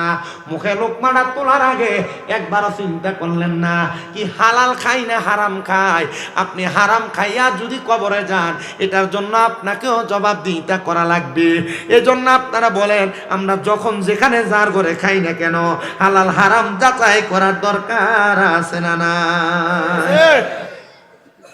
মহিলা যারা আপনার স্বামীর কাছে বারবার প্রতি মাসের বেতন পাওয়ার পর একটা নতুন 3 পিস, প্রতি মাসে বেতন পাওয়ার পর কোনো না কোনো বায়না দেখান, এই মহিলা তোমার জামাই তখন তার নিজের ইনকাম করা হালাল টাকা দিয়ে হয় না বিদায় তখন হারামের দিকে পাও বাড়ায়। ঠিক। তুমি এটার জন্য জবাব দেওয়া লাগবে। এজন্য ভালাবুরা খাওয়ার জন্য হারাম পথে না যাইয়া কম ডাল ভাত খাওয়ার জন্য হালাল পথে 1 টাকা এটা স্বামী কামাই করে কিনে এটা যাচাই করো। তুমি 10,000 টাকার শাড়ি কাপড় আর 3 পিস পরে শান্তি পাইবা না, কিন্তু 500 টাকার বাটিক কাপড় বললে দিয়ে শান্তি পাইবা। তবে লাগবো কি ইনকাম? আমরা দি কথা কন না, ইনকাম কি লাগবো? খতিবে মুকাররম ডাক দিয়া কই স্ত্রী এত খাবারের উচ্চ আমি না যারা পর্যন্ত খাবার আমি আমার মুখে তুলব না। স্ত্রী ডাক দিয়া বলতেছেন এ খাবার আপনি না আমার কাছে বাদশার বাড়ি থেকে লোক দিয়া পাঠাইছেন। বলে কি বলো? কোন বাদশাহ? বলে আবু ইউসুফ মুরাদাবাদী পাঠাইছি। বলে আবু ইউসুফ মুরাদাবাদী যদি পাঠাই, আবু ইউসুফ মুরাদাবাদীর কাছে যে খবর নেই কি লাগা পাঠাইলো, দৌড়ে গেছে আবু ইউসুফ মুরাদাবাদীর কাছে। এ আবু ইউসুফ মুরাদাবাদী 2 বস্তা চাল, 2 বস্তা ডাল, 2 বস্তা আটা, আবার 2 বস্তা এমন ভাবে 10টা বস্তা আপনি আমার বাড়িতে পাঠাইলেন কেন? কারণ কি? আবু ইউসুফ কয় আল্লাহর ভয়। কার ভয়?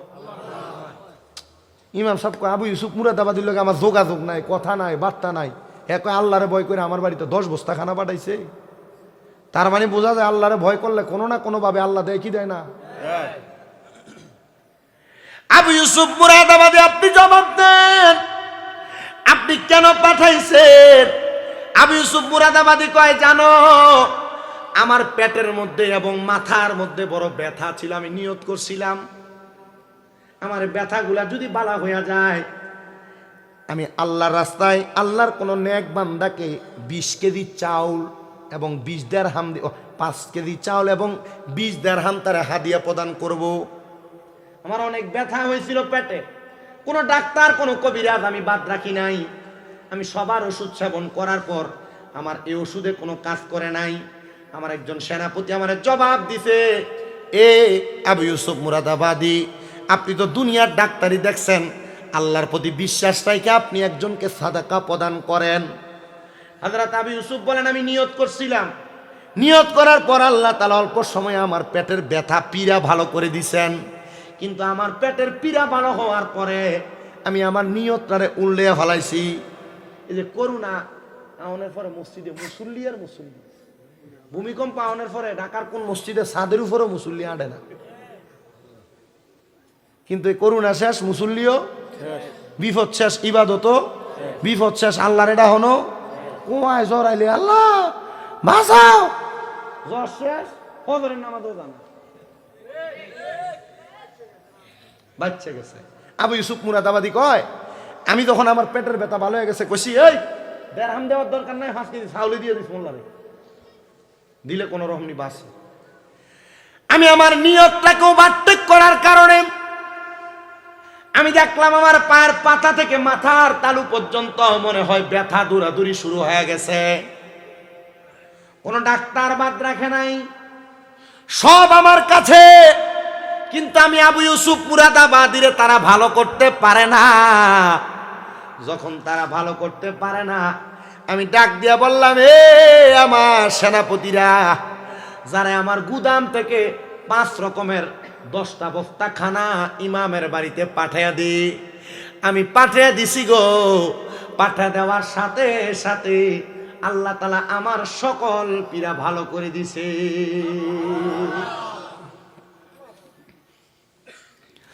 যখন ভালো হয়ে গেছে এগুলো আপনার বাড়িতে, উনি বলেন বুঝতে পারছি আমি যে আল্লাহ তাআলার কাছে 1 সপ্তাহ কাম ছিলাম। ওই যে বউ কইছে কাম করো, কাম করছে না, কাম করছে কার?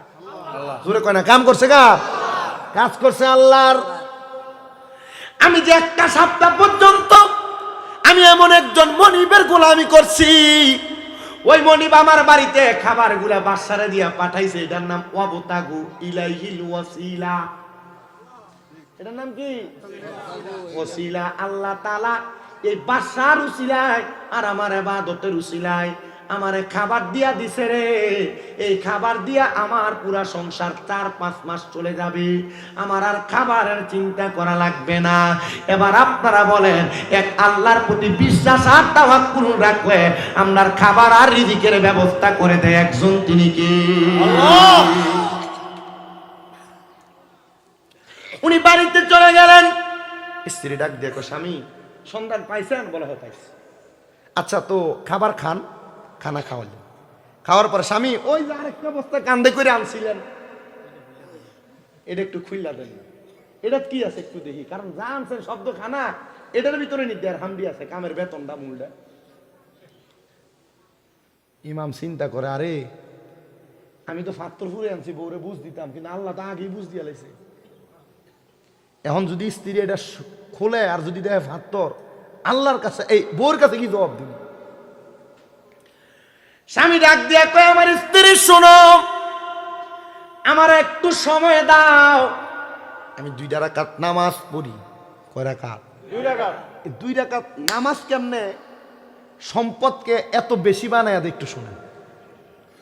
উনি বলে, আমি 2 রাকাত নামাজের নিয়ত করলাম। নামাজটার নাম সলাতুল হাজত। সলাতুল হাজত। বিদেশ যাইতেন পারেন না, টেহা পয়সা নাই, রোগ মাফ হয় না, কত কাম করেন, কামই হয় না, ব্যবসা দেন, বরকত হয় না। কোন হাজত, সন্তান পড়ালেখা করে, ইতালি ফাটাবেন, অমুক দেশ ফাটাবেন, কাজ হইতেছে না, সলাতুল হাজতের নামাজের নিয়ত করবেন। 2 রাকাত করে 4 রাকাত পড়বেন। প্রথম রাকাতে সূরা ফাতিহা, একটা সূরা মিলাইবেন। দ্বিতীয় রাকাতে সূরা ফাতিহা, সূরা ইখলাস 3 বার পড়বেন। পরে রুকু দিবেন, সেজদা দিবেন, সুবহানা রাব্বিয়াল আলা 3 বার পড়া বাংলাতে যে হাজতটা আছে, সমস্যাটা আছে, এটা সেজদার ভিতরে কইবেন। আল্লাহর নবী রহমাতুল লিল আলামিন নবীজির প্রখ্যাত মুসলিহ সলিহিন বান্দা, আবেদ বান্দারা বলে, এই সলাতুল হাজতের নামাজের ওসিলায় আল্লাহ তাআলা বান্দার অসংখ্য হাজত পূরণ করে দেয়। সুবহানাল্লাহ। সেম নিয়মে 4 রাকাত নামাজ। আমি আমার সব মাহফিলে তাহাজ্জুদ এবং সলাতুল হাজত, বিভিন্ন নফল নামাজের কথা কই।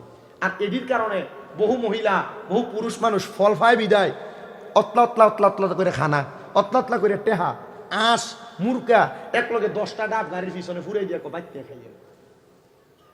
এক বেটির বাড়ি গাই বান্দা, বেটির নাতিন মইরা যা, হুজুর পিতৃতে পাথর। ওই তাহাজ্জুদ নামাজের ওয়াজ করছি, বেটি শুনছে, বেটির নাতিনরে কইছে 3 মাস তাহাজ্জুদ পড়, দেখবি তোর ফাত্তর ভালো হয়ে দেবো। ডাক্তার দেখাইছে পরীক্ষা কইরা, কহ তোর ফাত্তরই তো নাই। বেটি ফোন দিয়া প্রতি মাসে মাসে 5,000 করে ভাড়া। চিন্তা করলাম চাকরি না করলেও চলবো। হজে যাইতেছে, এ মন শাসন বাড়ি, হজে যাবে মন শাসন। 2 ফোলা মারা গেছে। ও বাবা, আপনার ওয়াজ শোনার পর থেকে তাহাজ্জুদ কাজা নাই, 5 ওয়াক্ত না, তাহাজ্জুদ নামাজ কাজা নাই। যাওয়ার আগে বাইক নিয়ে হাদিয়া খানা, এই এলাকাত মনে ড্রাগন ফলের বাগান নাকি তৈছে, হ্যান্তা এডি লয়ে গেছে, কমলা হয়েছে এডি লয়ে গেছে, নিয়ে কইছে আউনের পরে আরো দেন। আমার এক ওস্তাদ শুধু আমার বলছিল, তাহাজ্জুদ গুজারি হও, দুরূদ শরীফের প্রতি আকৃষ্ট হও, সম্পদের পিছনে তুমি দৌড়ান লাগতো না, টেহা লয়ে মানুষ তোমার পিছনে দৌড়ে।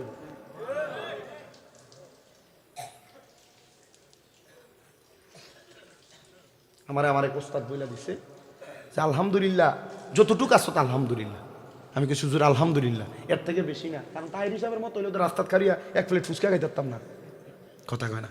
ঠিক। এর থেকে বড় হইলে তো রাস্তার দাঁড়াইয়া সুন্দরভাবে স্বাভাবিক চলতে পারতাম না।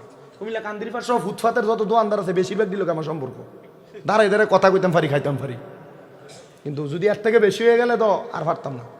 আলহামদুলিল্লাহ, এতটুক দোয়া করেন, অহংকার না আইনে আল্লাহ যেন আল্লাহর প্রতি ইবাদত, তাকওয়া, খোদা ভীতিটা ঠিক রেখা দুনিয়ার সমাজে চলার তৌফিক দেয়।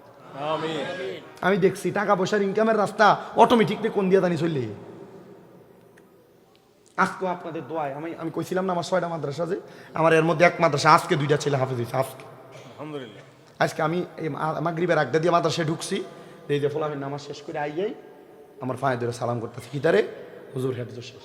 একটার বাড়ি আপনাদের বরুরা ওড্ডা তার নানার বাড়ি, আর একটার বাড়ি এই যে বরুরার ইন্ডিয়া কি কয় ফয়াল গাছার ফুপ দিক দিয়া, না জানি দক্ষিণ দিক দিয়া, এই 2টা ছেলে হাফেজ। আলহামদুলিল্লাহ, বরুরার অনেক বাচ্চা আছে আমার মাদ্রাসায় নূরপুরে।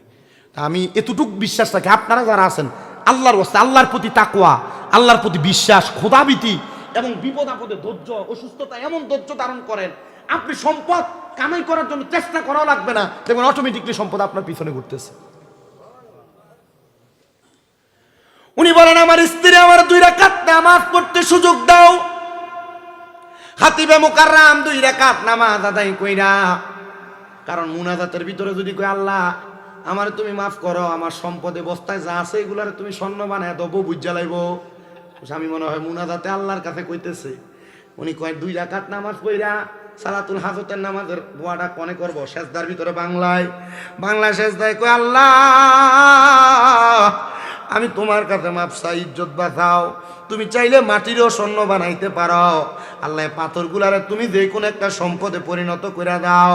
নামাজ যখন শেষ করছে স্ত্রী বস্তাটা টান দিয়া খুইলা দেখতে পুরা বস্তার পাথর স্বর্ণ হয়ে গেছে। ইবাদত করছে আল্লাহর, স্বর্ণ বানাইয়া দিছে আল্লাহ, আল্লাহ চাইলে সম্ভব, এটার অন্য কোনো প্রমাণ লাগবে না। মদিনাতুল মুনাওয়ারার পাশে উহুদ পাহাড়ের দিকে তাকাও, কিয়ামতের আগে আল্লাহ তাআলা পুরা উহুদ পাহাড়ে স্বর্ণ বানিয়ে দিব। তাহলে আল্লাহ চাইলে পাহাড়ে পাথরে স্বর্ণ বানাইতে পারেনি? অস্বীকার করলে কাফের, কারণ নবীর হাদিসের কথা, পুরা উহুদ পাহাড় স্বর্ণ হয়ে যাবে। আল্লাহর প্রতি তাকওয়ার ব্যাপারে আরো কিছু কথা বলি। মুগুজি এলাকার চা দোকানের ভিতরে এমন অনেক কুনেটটা মানুষ দোকানে বসে দেখবেন, যার কাম হলো দোকানে বইয়া বইয়া মানুষের বদনাম করা, কে কি অন্যায় করে, কে কি কাম করে তার বাড়ির ব্যাপারে কথাবার্তা বলা, এমন অনেক আছে না নাই? আছে। এমন 3 জন মানুষ যারা মানুষের সমালোচনা নিয়ে ব্যতিব্যস্ত থাকতেন, পরের বদনাম করতেন। তারা 3 জন মানুষ মানুষের সমালোচনা বদনাম নিয়ে তারা ব্যস্ত। তারা আল্লাহর প্রতি বিশ্বাস খোদাভীতি তাদের ছিল না। যখন খোদাভীতি তাদের নাই, তারা দুনিয়ার সমাজের মধ্যে চলাফেরা করে আর মানুষের বদনাম করে, মানুষের ক্ষতি করে। কিন্তু মানুষের ক্ষতি যে লোকগুলা করে, মানুষ যখন বুঝা যায় তখন এই লোক থেকে একটু সাবধান থাকে, দূরে দূরে থাকে, সাবধান করে দেয়। বান্দা আমি আল্লাহ যেমন করে ভূমিকম্পের মাধ্যমে তোমাদেরকে সাবধান করি, এমন একদিন আসবে গো ভূমিধসের মাধ্যমে তোমাদের বড় বড় রাজপ্রাসাদ গুলা মাটির নিচে প্রবেশ করাইয়া দিব, পাহাড় গুলা তুলার মতো উঠবে, আসমানের তারকা গুলা নিচের দিকে পাথরের ন্যায় পড়তে থাকবে শিলা বৃষ্টির মতো। তখন তোমরা আমি আল্লাহরে ডাকতে পারবা, মসজিদে যাইতে পারবা, কিন্তু তখন তোমাদের দোয়া কবুল হবে না। আমি আল্লাহকে আল্লাহ বলে ডাকবা, কিন্তু তোমাদের ডাকগুলা কবুল হবে না। ও আল্লাহ, এবার আপনি আমাদেরকে বলেন না, আমরা তো পাপাচার করেছি, আমরা 3 জন তো মানুষের ক্ষতি করেছি, অন্যায় করেছি, আপনি কি আমাদেরকে মাফ করবেন নাকি? আমার আল্লাহ তাআলা এমন পাপকারীদেরকে মাফ করেন না। কিন্তু তারা 3 জন বলতেছে আল্লাহ তো মহান, আল্লাহ তো গফফার, আল্লাহ তো সত্তার, আল্লাহ কাহার, আল্লাহ রহমান, আল্লাহ রহিম, আল্লাহ কুদ্দুস, আল্লাহ জাব্বার। আল্লাহ তাআলার কাছে কোনো কিছু চাইলে আমার আল্লাহ ফেরত দেয় না, আল্লাহর ধন ভান্ডারের মধ্যে কোনো কিছু কমতি হয় না। চলো রে চলো, আমরা আমার আল্লাহ তাআলার কাছে, আমরা তো মানুষের ক্ষতি করেছি, এমন কোন ভালো কাজের ওসিলা দিয়া দোয়া করি, আল্লাহ আমাদেরকে হয়তো ভালো কাজের ওসিলা দিয়া দোয়া করলে আমাদের দোয়াগুলা কবুল করে নিবে। এবার আপনারা বলেন, ভালো কাজের ওসিলা দিয়া দোয়া করলে আমার আল্লাহ দোয়া কবুল করতে পারে কি পারে না? 3 জন, একজন বলে আমার কাছে কোনো ভালো কাজ নাই, একটা ভালো কাজ আছে।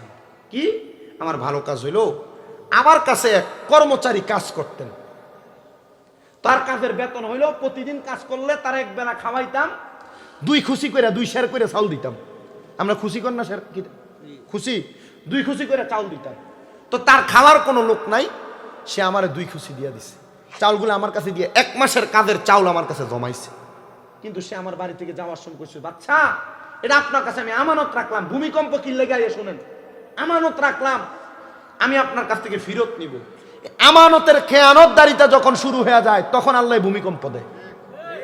আমানতের বহুত মসজিদের সেক্রেটারি আর কেশিয়ার মসজিদের টিয়া দিয়া বাজার করে করে খা, কথা কন না কা আছে না নাই? আরে মসজিদের টাকা যেমনে দিছে আপনার কাছে এমনি আদলি নোট 5 টিকা 10 টিকা এমন থাকবো, তা আপনার কাছে যে মোটামুটি একবারে সুন্দর টিয়া চাইলে আচ্ছা নিস, টিয়া চাইলে আচ্ছা নিস, এমন আছে না? আমরা এলাকা তো আছে। আচ্ছা যদি এটা ভালো লাগে যদি নোট করে দেয় তাহলে ঠিক আছে, কিন্তু বাইঙ্গা খান দে ওই খাইয়া বলে টের হয়তো ইতার বিচার আল্লাহ করতো না দুনিয়া, এটির বিচার আল্লাহ কবরে করে। উনি ডাক দিয়া বলেন, জগতের মানুষ, হে দুনিয়ার মানুষ, আমার বাড়িতে একটা কর্মচারী কাজ করত, এই কর্মচারীটা আমার কাছে চাউলগুলা আমানত রাখছে। এবার আপনারা বলেন আমানতের খেয়ানত যারা করে তারা হলো মুনাফিক। জবান বন্ধ নাই বলেন তারা কি? মুনাফিক। মুহাব্বতে কন্যা তারা কি? এবার আমি আমার আমানতটারে আমি খেয়ানত করলাম না, আমি দেখলাম সে যখন তার চালগুলা ফেরত নেয় না, চালগুলার মধ্যে এক জাতের পোকা ধরে, যেটারে আমরা কেরি পোকা কই, চালের মধ্যে পোকা ধরে যাচ্ছে।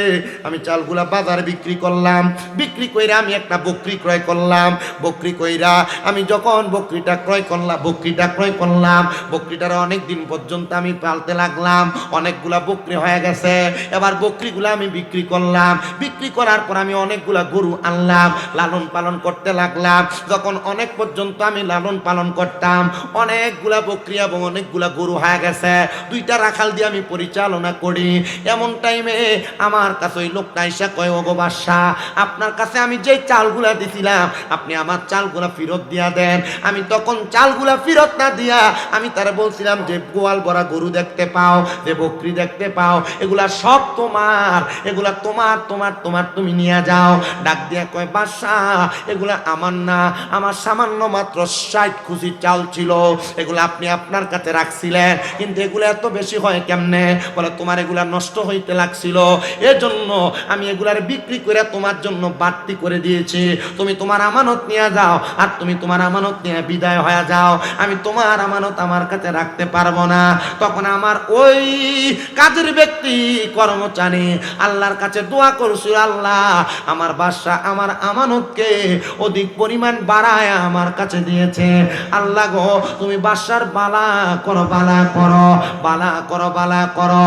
আর সাদকাতু তারাদ্দু মিনাল বালা, কোন মানুষ যদি সাদকা করে এটা তার মুসিবত কাইটা দেয়, মুসিবত দূর করে দেয়। আল্লাহ তুমি তার এগুলাকে সাদকা হিসেবে কবুল কইরা তুমি তারকে মাফ করে দাও। আল্লাহ আমার অন্যায়, আমার পাপ, তবে আমার এই একটা আমানতদারিতা রক্ষার কারণে তুমি আমার এখান থেকে উদ্ধার করো। দোয়া করতে দেরি গুহার মুখ থেকে একটা পাথর আল্লাহ সরাইয়া দিছে। পাথর হয়েছে কয়টা? 3টা না সরলে বাইরে হওয়া সম্ভব না। এবার আরেকজনকে বলে, তুমি দোয়া করো না, কি ভালো কাম আছে যেটার মাধ্যমে তুমি মাপ পাইবা। তিনি বলতেছেন, আমার অন্য কোনো কাজ নাই, আমি জিনা থেকে বেঁচেছিলাম। এ বাবা, যাদের ঘরে স্ত্রী আছে তবু আপনার পরকীয়ার সম্পর্ক, এ পর্দার অন্তরালের মা আপনাদের যাদের স্বামী আছে থাকার পরও আপনার পরপুরুষের সাথে সম্পর্ক, আমি আপনাদেরকে বলি, এ জিনা ব্যভিচার যখন বেড়ে যায় এটার কারণে সমাজের মধ্যে নতুন নতুন রোগ আসে, নতুন নতুন ভূমিকম্প আসে। আল্লাহ তাআলা দুনিয়াকে সাবধান করায়া দেয়। এই জন্য জিনা ব্যভিচার থেকে বাইরে থাকবেন। আপনি মনে করতেছেন কোন নারীর সাথে অবৈধ সম্পর্ক এটাই জিনা, আপনি মনে করতেছেন কোন পুরুষের সঙ্গে অবৈধ সম্পর্ক এটাই জিনা, না। জিনা শুধু এটাই না, কোন নারীর দিকে আপনার চোখ দিয়া অবৈধভাবে অথবা বৈধভাবে কোন নারী আপনার গায়রে মাহরাম তার দিকে আপনার চোখ দিয়া তাকাইলে জিনা।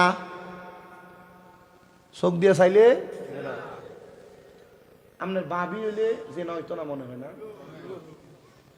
খালতো বোন মামতো বোন হইলে জেনা হইতো না? ওয়াজ বুঝনের দায়িত্ব আপনার, আর করণের দায়িত্ব আমার। বুঝবেন কি বুঝবেন না এটা গত বছরও কিন্তু এই ওয়াজের একটা ধারা আমি করছিলাম, পর্দার মহিলারা। তাইলে ফরনারির দিকে চোখ দিয়ে চাইলে কি হয়? গুনা না কো জেনা হয়। গুণ হইলে মাফ আছে, জেনা হইলে মাফ নাই। কোন পরনারীর সাথে জবান দ্বারা কথা বলা জেনা, জবানের জেনা। কোন নারীর গলার আওয়াজ, গানের আওয়াজ, মুখের কথার আওয়াজ কান দিয়া শোনা, কানের জেনা। গান অনুনি ফলাইন, কানের জেনা। কোন নারীর সঙ্গে দেখা করার জন্য পাও দিয়া হাইটা হাইটা যাওয়া, পায়ের জেনা। কোন পরনারীরে আপনার লেগে গায়রে মাহারা মুরব্বী কোন তোর বাপের মতো দিয়ে দোয়া করে দে, বাপের মতো কি চাইবো দোয়া করে দিলে জিনা, বাপের মতো চলবে না, জেনা যেটা এটা জেনা। কোন পরনারী গায়রে মাহরাম মহিলারে নিজের হাত দ্বারা স্পর্শ করা, হাতের জেনা। চোখের জেনা হয়, মুখের জেনা হয়, কানের জেনা হয়, পায়ের জেনা হয়, হাতের জেনা হয়। এজন্য জেনা করবা না, জেনা থেকে বেঁচে থাকবা। জেনা থেকে বেঁচে থাকলে আমার আল্লাহ তাআলা আপনারে দুনিয়াতে তারাক্কি দান করবে। যখন জেনা বেবিচার বেড়ে যাবে, সমাজের মধ্যে বিভ্রান্ত হবে, মারামারি হবে, কাটাকাটি হবে, সমাজের মধ্যে ভূমিকম্পের মতো ভূমিধস হবে, মানুষের সম্পদ ধন সম্পদ কইমা যাবে। এবার উনি ডাক দিয়ে বলে, আমি আমারে জেনা থেকে বাঁচায়া রাখছি। বলে কেমনে বাঁচায়া রাখছেন? ডাক দিয়া কই, জগতের মানুষ, আমার একটা চাচাতো বোন বড় সুন্দর, তার চেহারাটা বড় মায়াবী। আমি তারে যখনই দেখতাম আমার মনের মধ্যে টেনশন লাগতো। তারে যদি পাইতাম আমি তার দেহটাকে বুক বিলাস করতাম। আমি এই চিন্তা করতে লাগলাম, কোনো মেয়ের ব্যাপারে, কোনো মহিলার ব্যাপারে মনে মনে এমন চিন্তা করা আপনার অন্তরের জেনা, অন্তরের জেনা। মেলামেশা করলে যেই গুনাহ, অন্তরে গুনার কথা চিন্তা করাও জেনার গুনাহ। চিন্তা করে দেখো, আমি চিন্তা করতে লাগলাম।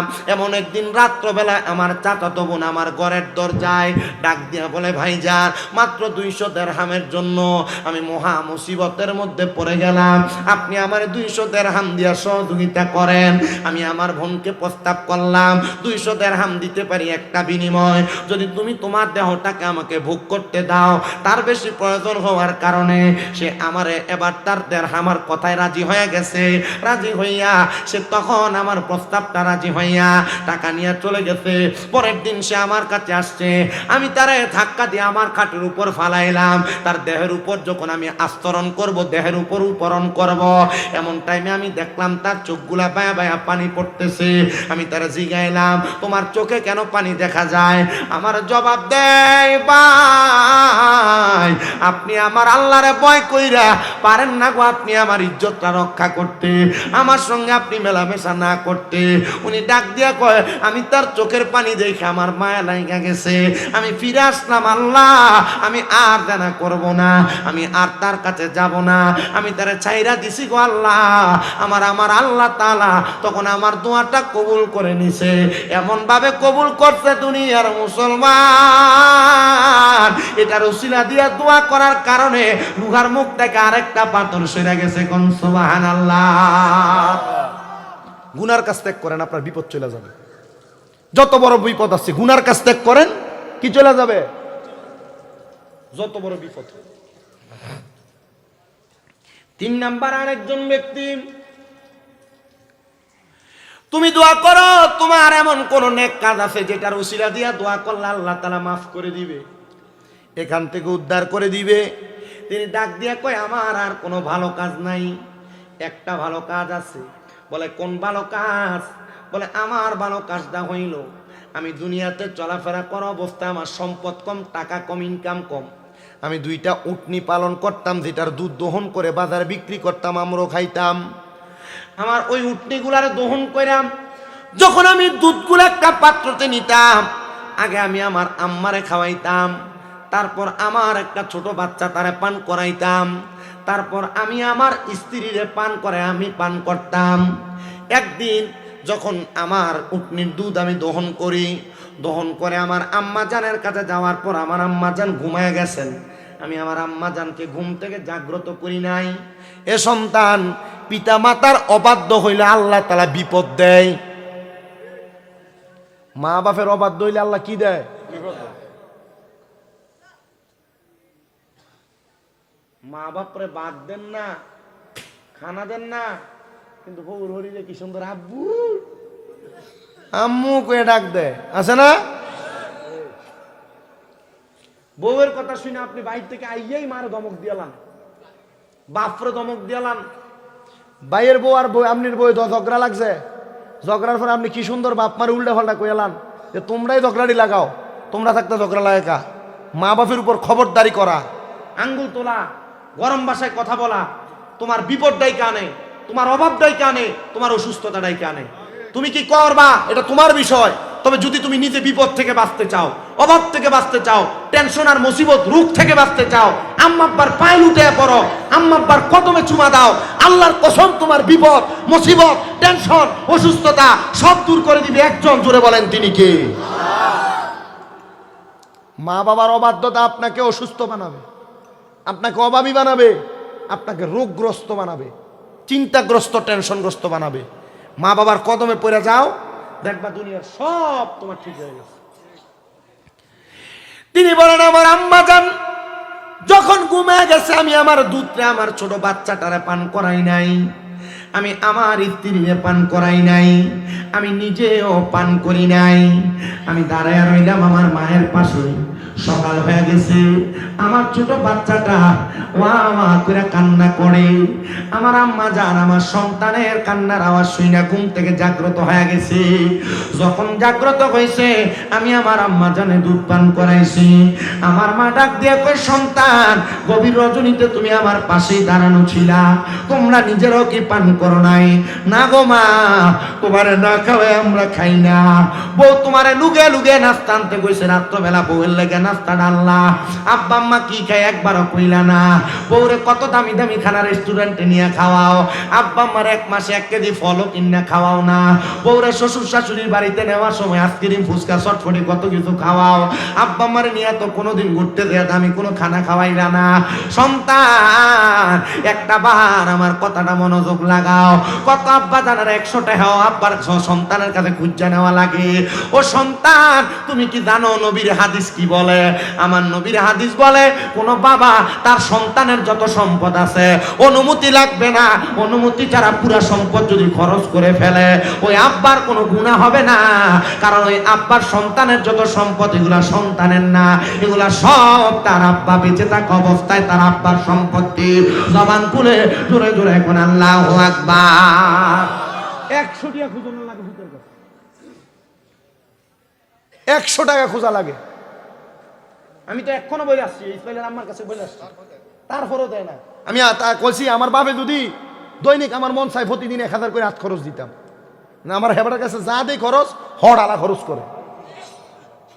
আমার আব্বার কাছে যা দেই কুরসিয়া মানুষের কি বিচি করে খরচ করে। হ্যাঁ, বউর কাছে জিজ্ঞা বেটতে হবে যে বেড়ায় বউর কাছে জিগে আর পরে দেয় না না না জিজ্ঞানোর কাহিনী আছে তো, কারণ তেনা কামাই করে না জোলাটা তার বেডির কাছে বান্ধব, কথা কয় না কা তার ব্যাংকটা তার বউ।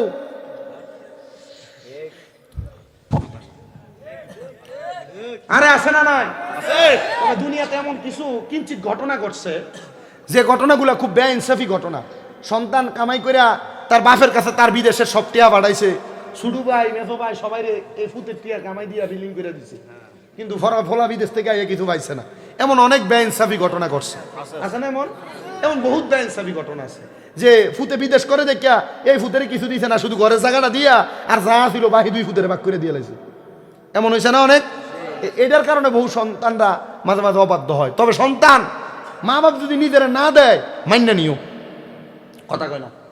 আর আমার তো বাপের দিন বিজাটাই নাই, কি নাই? যে দূর আছে শুধু 2 রুমের একটা টিনের ছোট্ট ঘর, আমার তো নাই। কিন্তু আপনি আমার বাড়িতে যাইলে রাস্তার নামলে জিগাইব, আপনি যদি কইবেন না স্বামী মিরাজের বাইর যাম, জিগাইব কোন বাইর, বুঝালেন কোন বাড়ি, মানে বাড়ি কয়টা। আমারে আমার আব্বা জানের একটু দোয়া আছে। আমার আব্বা জান, আমার দাদি যখন মুরব্বী মানুষ, তো আমার দাদি সকালবেলা আমার আব্বার কাছ থেকে নাস্তার জন্য আলাদা আলাদা চাইতো, আমার আব্বু দিতেন। আমার আব্বার আমি একটা জিনিস দেখছি, এই কি কয় লিচুর সিজন আইলে কিনা নিয়া বেড়ার বাতার বেড়ার ঘরের মাঝখানে খুললে দিত। আমার দাদির লয়ে বইয়া বাচ্চা ফোলামেন লয়ে খাইয়া যদি থাকতো এটি দিত আমার মার হাতে। তরমুজ নিয়ে আইলে বাইঙ্গা ঘরের মধ্যে খাইতো, এরপরে যেটা থাকতো এটা দিত ঘরে। যে কোনো খানা না বাইঙ্গা খাইতো, মার লয়ে বইয়া এরপরে যা আইতো তা করে দিত। আমি বুঝছি যে না, আমার আল্লাহ দিছে মনে হয় আমার বাপের এমন কোনো ভালো কামের কারণে।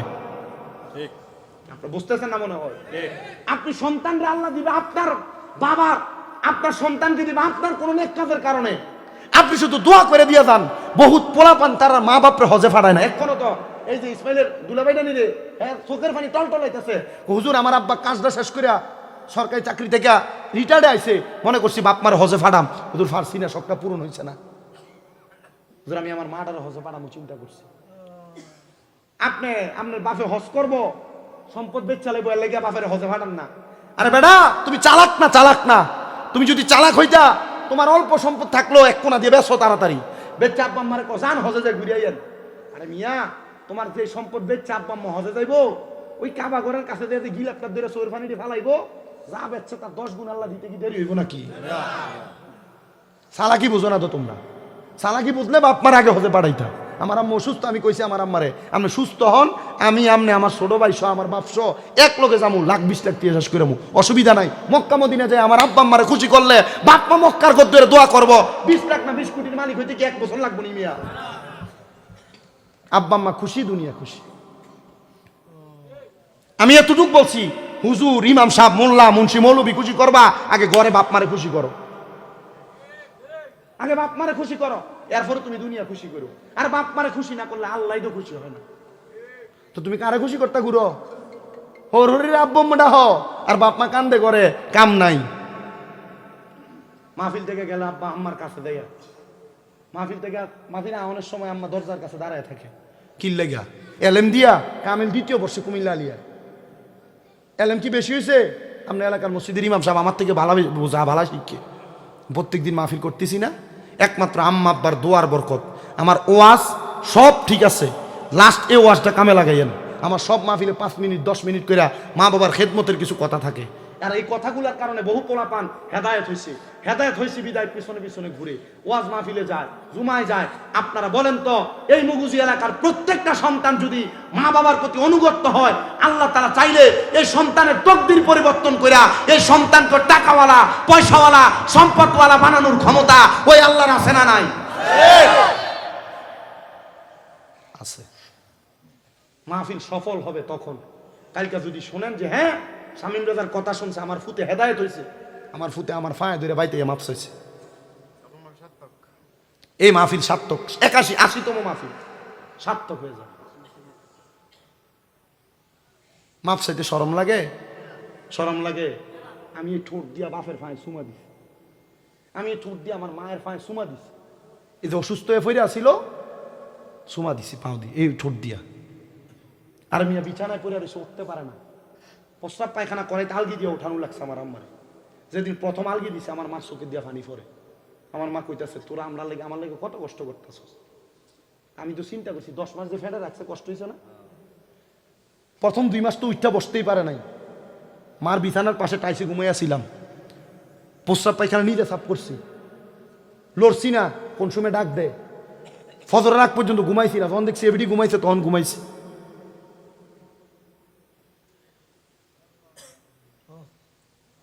আর আপনার আম্মা আব্বা এমনি পড়ে থাকে। আমি আল্লাহর কাছে এখন এই যে মাহফিলে চলে আসি, 2 দিনের জন্য 3 দিনের জন্য চলে আসে আল্লাহর কাছে বারবার কই, আল্লাহ আমি জানি না আমার মার হক আমি আদায় করতে পারছি কিনা, তুমি আমার এটার কারণে বদদোয়া দিও না। আমি আমার মার কাছে আইয়া কই, আম্মা আপনি আমার বদদোয়া দিয়েন না, কোনো কষ্ট হয়নি। বারবার ফোন দিয়ে দিকে খাইছেননি, আপনারা মা বাপরে দমকাননি? আমি দমকাই, তবে আমার দমকটা অন্য রকমের। আমি আমার মারে দমকাই টাইম মতো খানা খায় না দেখি, আমি আমার মারে ধমকাই টাইম মতো ওষুধ খায় না দেখে, আমি আমার আম্মারে ধমকাই বেশি করে হাঁটে না কেন, আমি আমার আম্মারে ধমকাই টাইম মতো গোসল সব কিছু ঠিক মতো হয় না কেন। আমি আমার এক ওস্তাদের দিকে হুজুর গুণ হইবনি, কইছে এমন ভাবে দিস যেন কোমলতা থাকে। অসুস্থ মানুষ সুখ দেখে নাই, সুখে পড়ছে, অসুস্থ হয়ে গেছে। আপনি দেখবেন পৃথিবীর এমন অনেক মা বাবা, অনেক টাকাওয়ালা আছে, টাকার মালিক হয়েছে, অসুস্থ হয়ে গেছে, টাকার মালিক হয়েছে, মরে গেছে, সুখ শান্তি দেখা দিতে পারে নাই। আপনাদের পায়ে হাত দিয়ে বলি, পায়ে হাত দিয়ে বলি, যা করেন আম্মা আব্বার পায়ের কাছে পড়ে থাকেন। আম্মা আব্বার কদমের কাছে কোনো সন্তান ছোট হইলে এই সন্তানকে দামি বানিয়ে দেয় আল্লাহ, এই সন্তানকে দামি বানিয়ে দেয় আল্লাহ। তো উনি বলেন, আমার মা দুধ পান করে দোয়া করছে, আর একটা নিঃশ্বাস ফালাইছিল, আমি এই পানি এই দুধ তারপর আমার বাচ্চারে খাওয়াইছি, আমার বাচ্চা কান্না বন্ধ করছে, আমার স্ত্রী পান করছে, আমি পান করছি। আল্লাহ, আমার এই একটা দোয়ার কারণে তুমি আমরা এখান থেকে বাঁচিয়ে দাও। আল্লাহ তাআলা এমন ভাবে দোয়া কবুল করছে, পাথর সরাই দিচ্ছে। তিনজন ওই গুহার মুখে সেজদা দিয়ে আল্লাহর কাছে কাঁদছে, আল্লাহ যদি তুমি তিনটা ভালো কাজের কারণে আমাদেরকে গুহার মৃত্যুর মুখ থেকে বাঁচাইতে পারো, আল্লাহ আমাদের বিশ্বাস, আমাদের সারাটা জীবন যদি ভালো ভালো কাজ থাকে, আল্লাহ তুমি আমরারে মাফ করে দিবা।